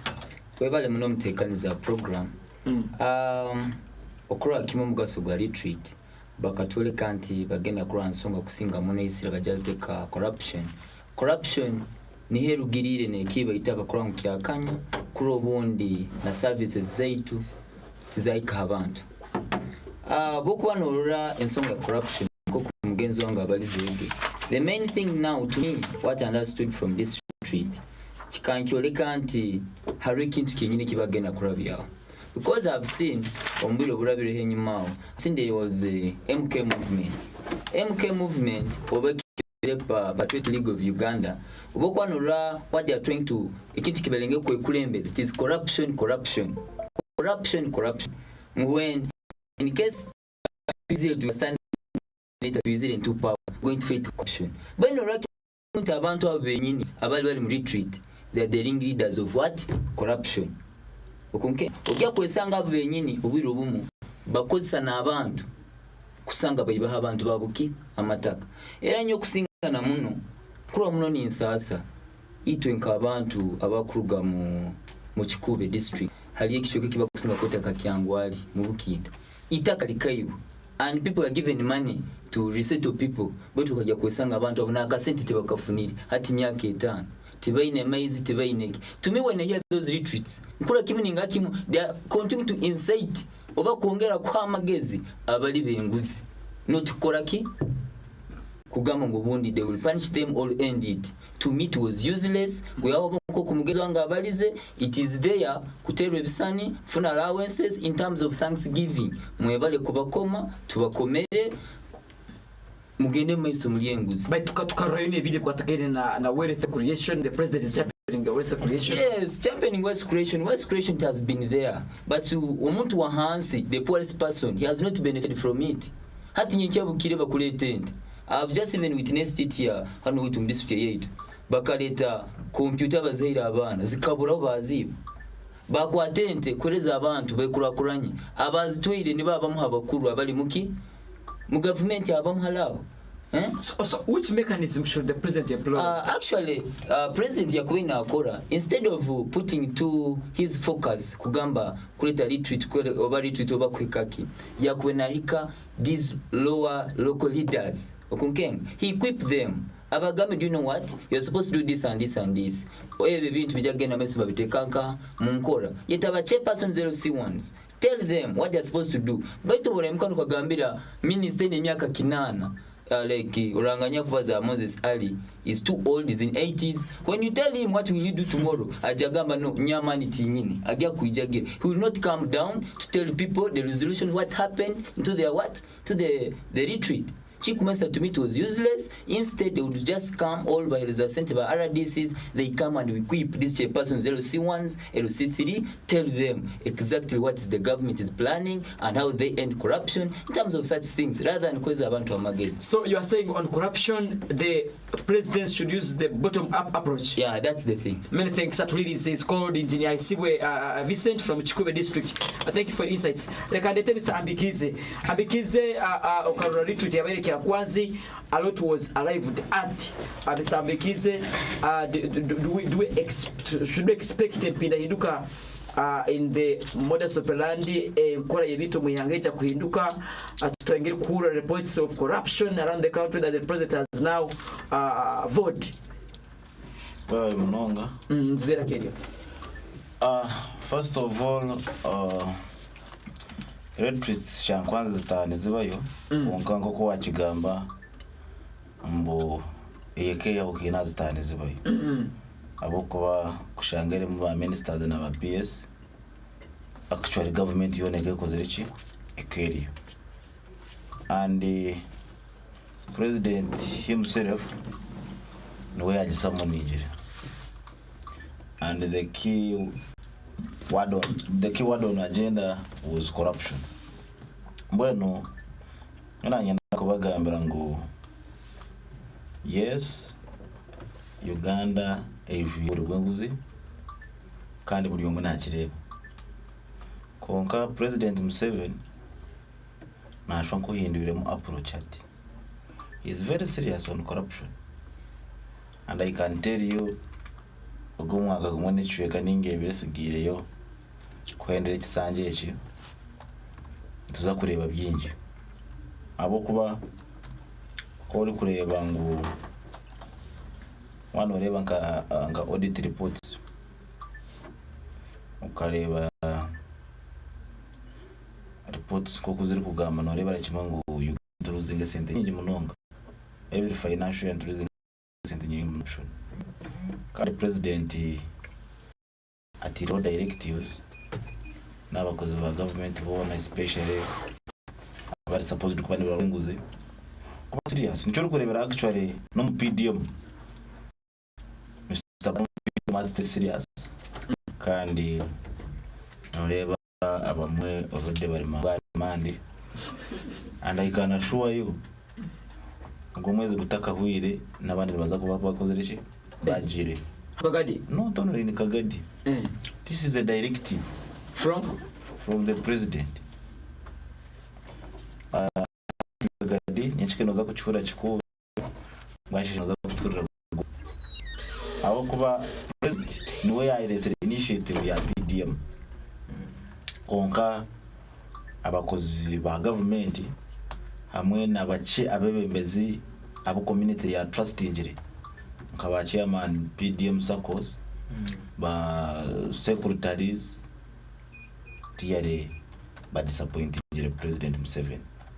How initially program ekeri yo kubenefitinga abantu batakwebasa kugira ngo umuntu atakwebasa kutunga na kikumu mushaho reka bamuhe miliyoni emwe na wagire kiyayetandikira kureba ngo yatandika kutunga kasente umushaho konka to our surprise mushaho umuntu kuba ari kwenda kwa miliyoni emwe kandi utakwebasa ni mushaba miliyoni I mean mushaba ebiri kubona haki kandi otakini nicyisa ngo bakora ki batamuha sente kandi program yabere giyo mworo hata mworo utakwebasa no tekereza ngo naza kwihanka he emitwari ikome emitwari abiri yoko so nikimanyisa ngo agenda ya program ikaba diverted mbati sente tiziceri zabanako zibire zabaki zabagiga ekindi no shanga ngo sentezi no barebagize ngo neza banako konkati zikutwara wa beneficiaries because bwana bad ni yenda kugambira ngo bana bad ati ninga mankara DC yes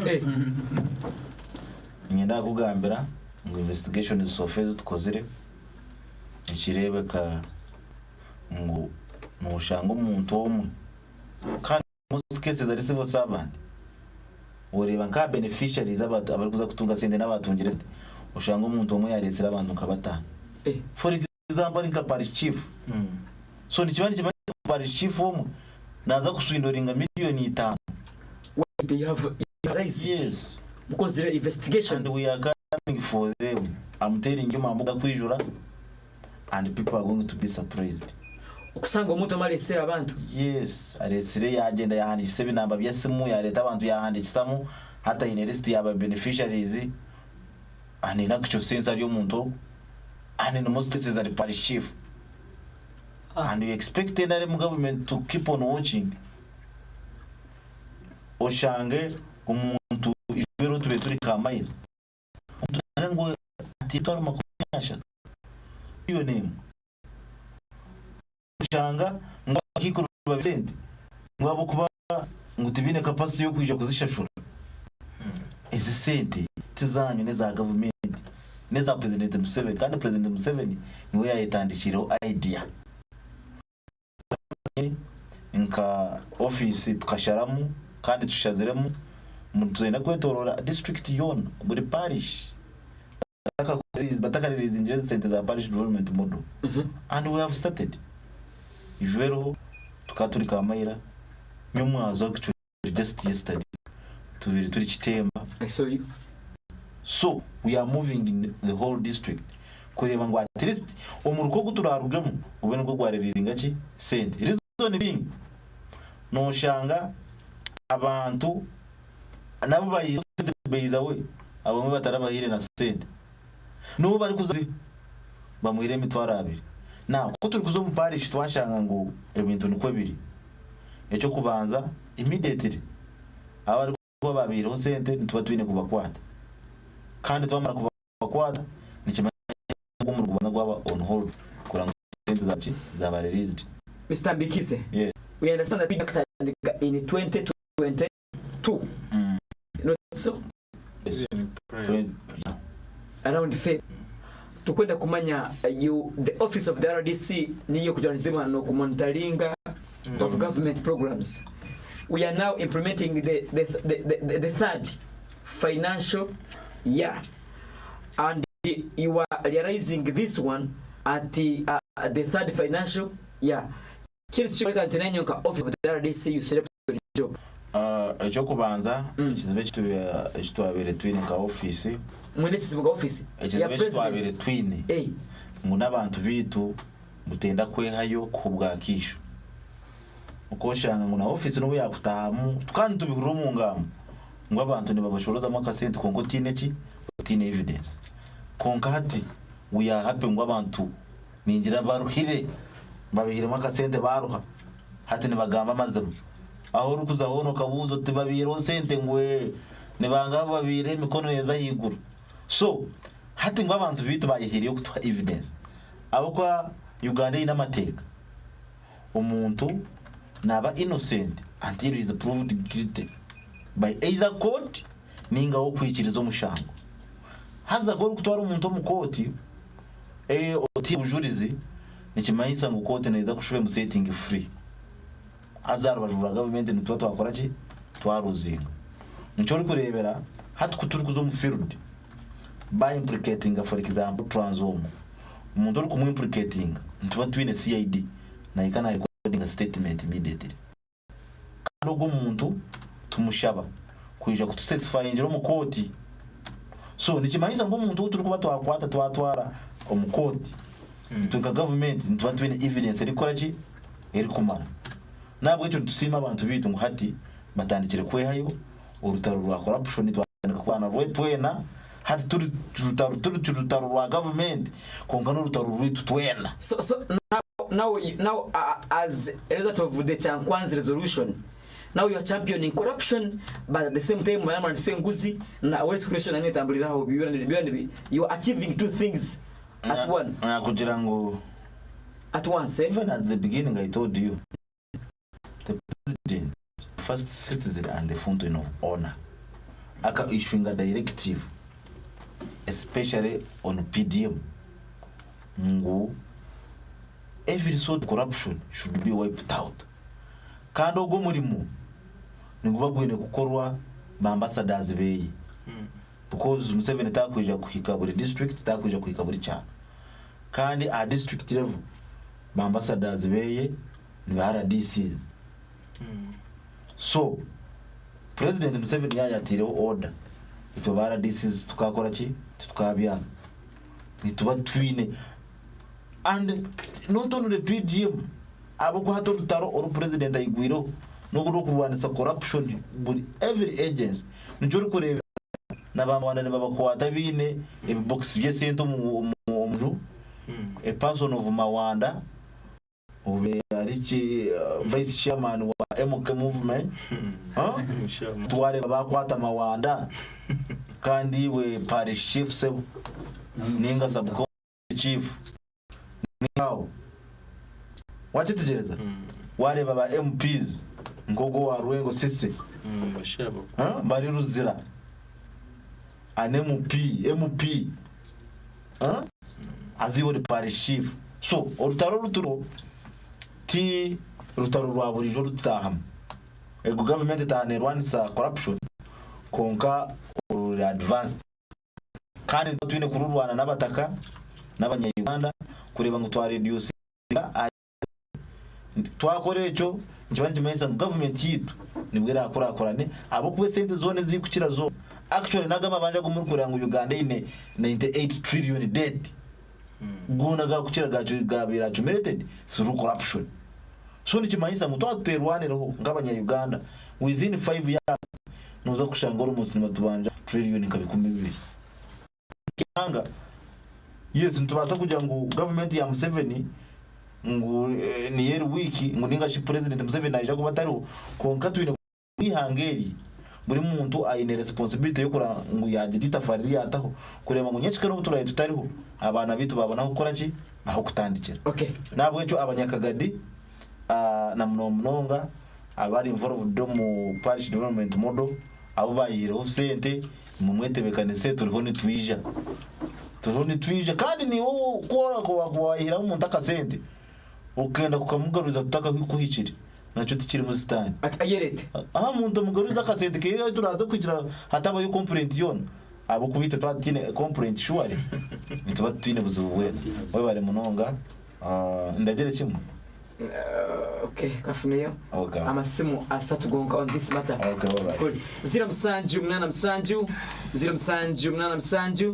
Msanju naina mwenda mukaga mwenda mnana 0787 74 96 98 agamba ta bakumweta is called is my OB St. Edward Zibukumi Amon tumuramye kabamba. Thank you for being on the program. Nabandi abatulirize. I'm very sorry that kadange tili amurembe, but nevertheless we move on. 0787 98 74 96 98. Ebiabaire Kyankwanzi, you have had the submissions from Abdikiz Obed Kanonu ali assistant RDC omunyamasaza ya Kagadi. Kola gambelo. Yes or no? Hello? Bakwesero? Yes. Okay. Call it. Hello? Lady to Pinga. KKCR FM 0787 74 96 98 0 Msanju naina mwenda mkaga mwenda mnana atuwasemero kumaliza program entekaniza kantu tumalize nenso kwatagaine na abyahikirweho omu meeting yabaire kuri Kyankwanzi o president yali na meetinga abanu aba cabinet ministers abana abahadiki abakuru ministries ahamu na ba directors of agencies and other parastatals mpulirize hanyamaraka ya Kagadi Kibaale Community Radio 91.7 fama mwabale mno abaikaire ne mtugoberera up to now nogamanti tukyali naiwe kandi eke chikuru mno mwabale mno kola gambelo. Okay, ona akumbipinga very sorry. Leka angaruke mu studios niko tumalize this program akorera akareka kutoire by 20 nizede kuija akorora area yes zireho Dr. Mwalimu Musheshe ngu kweshalinga kw'abasigazi ba Kenya kuli peaceful nyowe kanindeba no shwa ngu okweshalinga okwe okugumizamu kikaba kitali kwetagisa kandi president aye bandiza.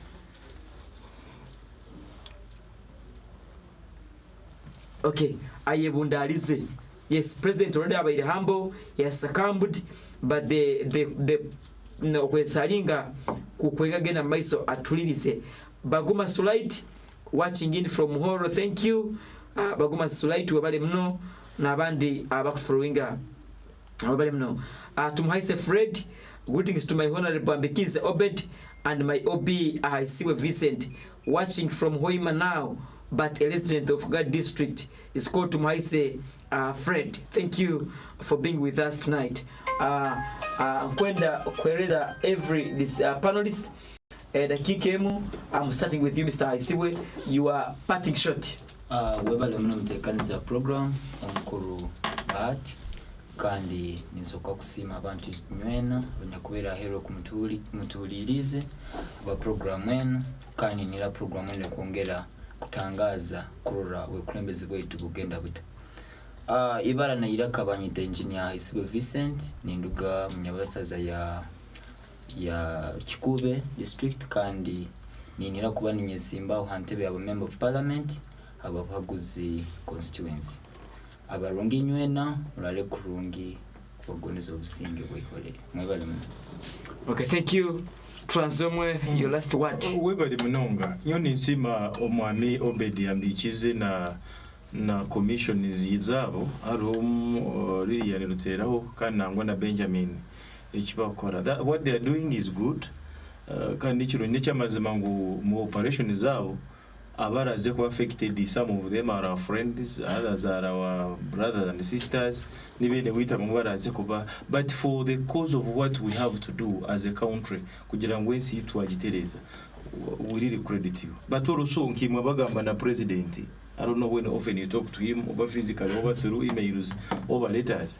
Some of the cause abwenje abashija abandi bacyayongera kurye bituga kandi batakuza kurekerera is the disparities as by the way. By that also I first thought about disparities, but waranka MP akutunga millions zekwingura 10 na wina ibese interior y'ekene kikurenga baita abashija abamazimani batungo busente buki bari shifre mu mereze mitwaro 50 aza kandi omwihanka mpefu rero umugaba mpacho kila manyisa ine kuteka amajuta ine kutunga mwanya haraturi mwene mazima yatunga nkemitware 3 ha muntu waburijo na ubwo mukwate azogwo nangwa muraze mambugu mubona bonese completely aza kanda gashija agari kwibe center district mu kubamanya aba kwibe center za Kagadi timo kubamanya omuza kuremera ari ba chief nangomba kwate konka bashija district itu ya Kagadi no baginyangarize bagimaro kandi muri kureba mwene ba chief nabomba kwate konka nagashija go nangona nabakazi agashuma gutukureba district mugamanya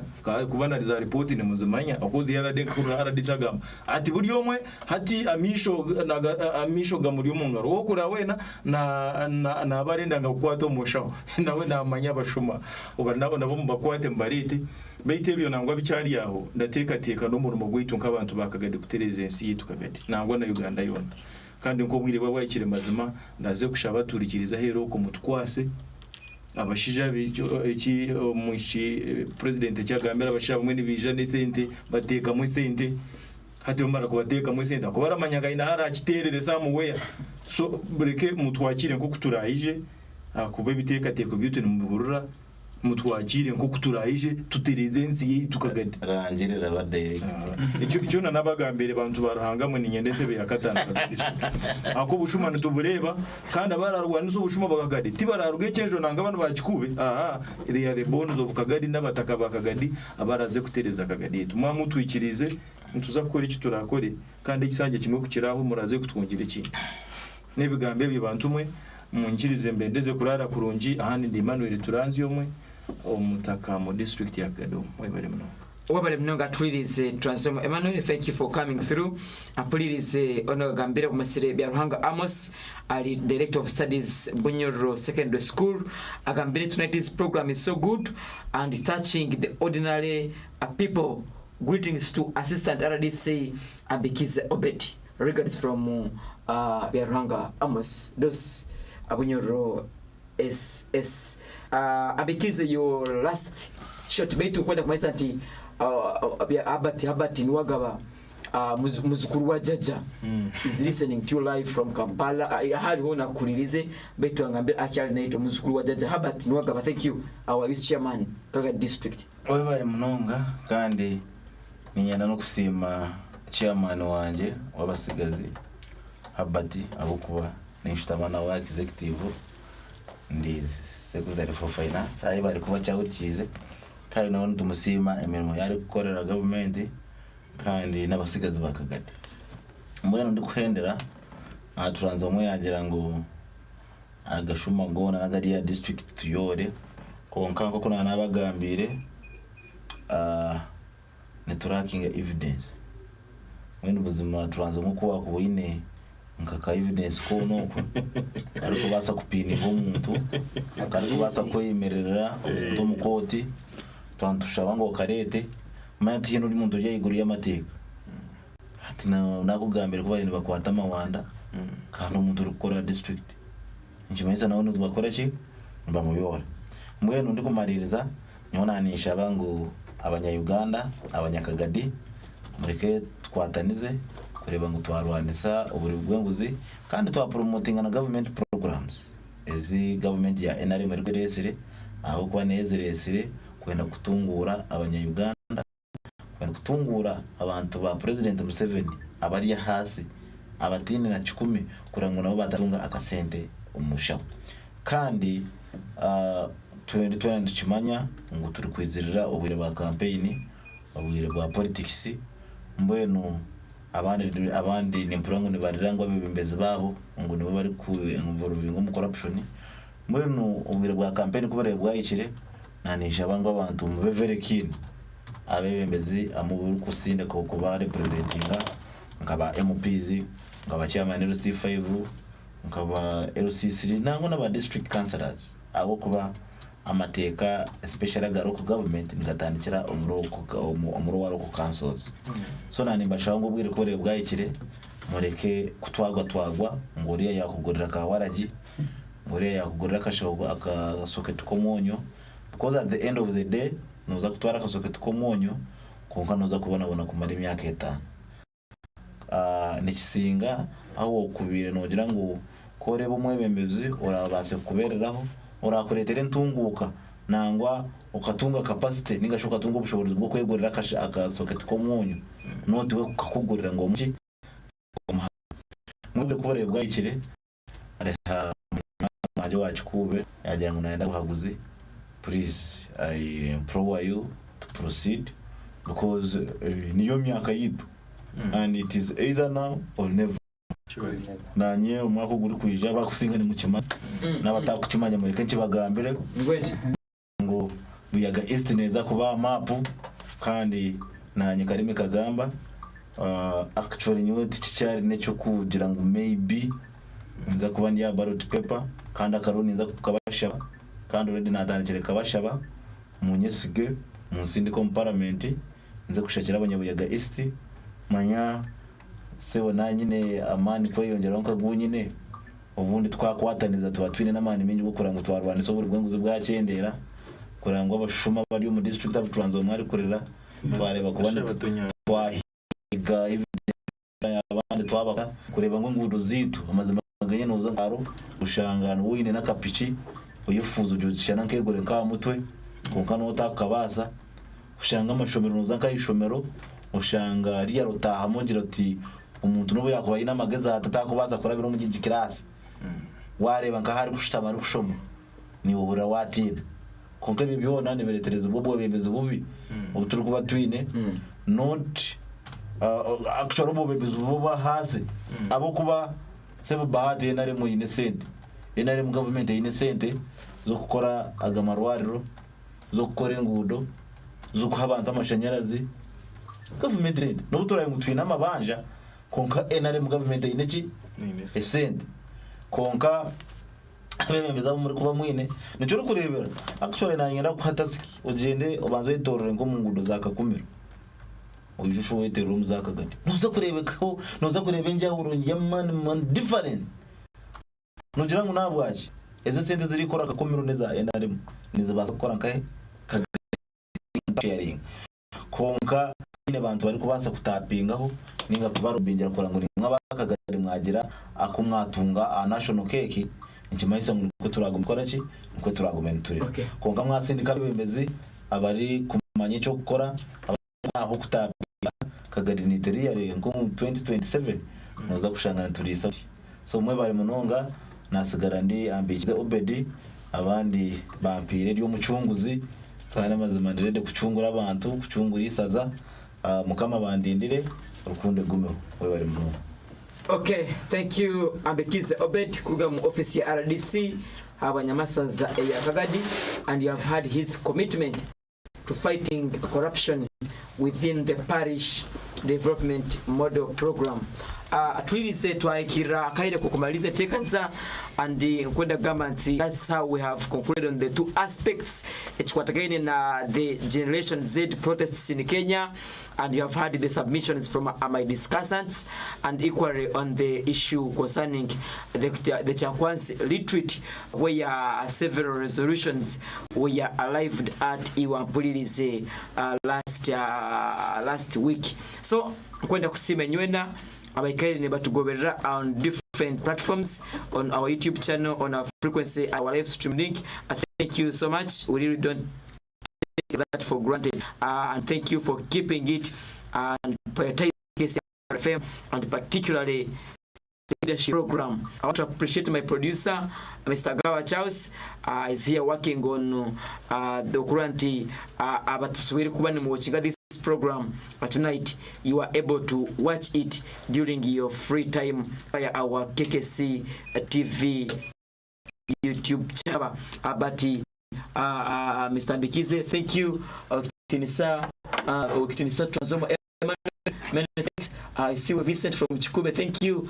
And Her Excellency Jacqueline Lekambendeze Okurano Sige Kalwataira Massimo Mukama Abandindire. Allow me to wish you a good night. MC is my name.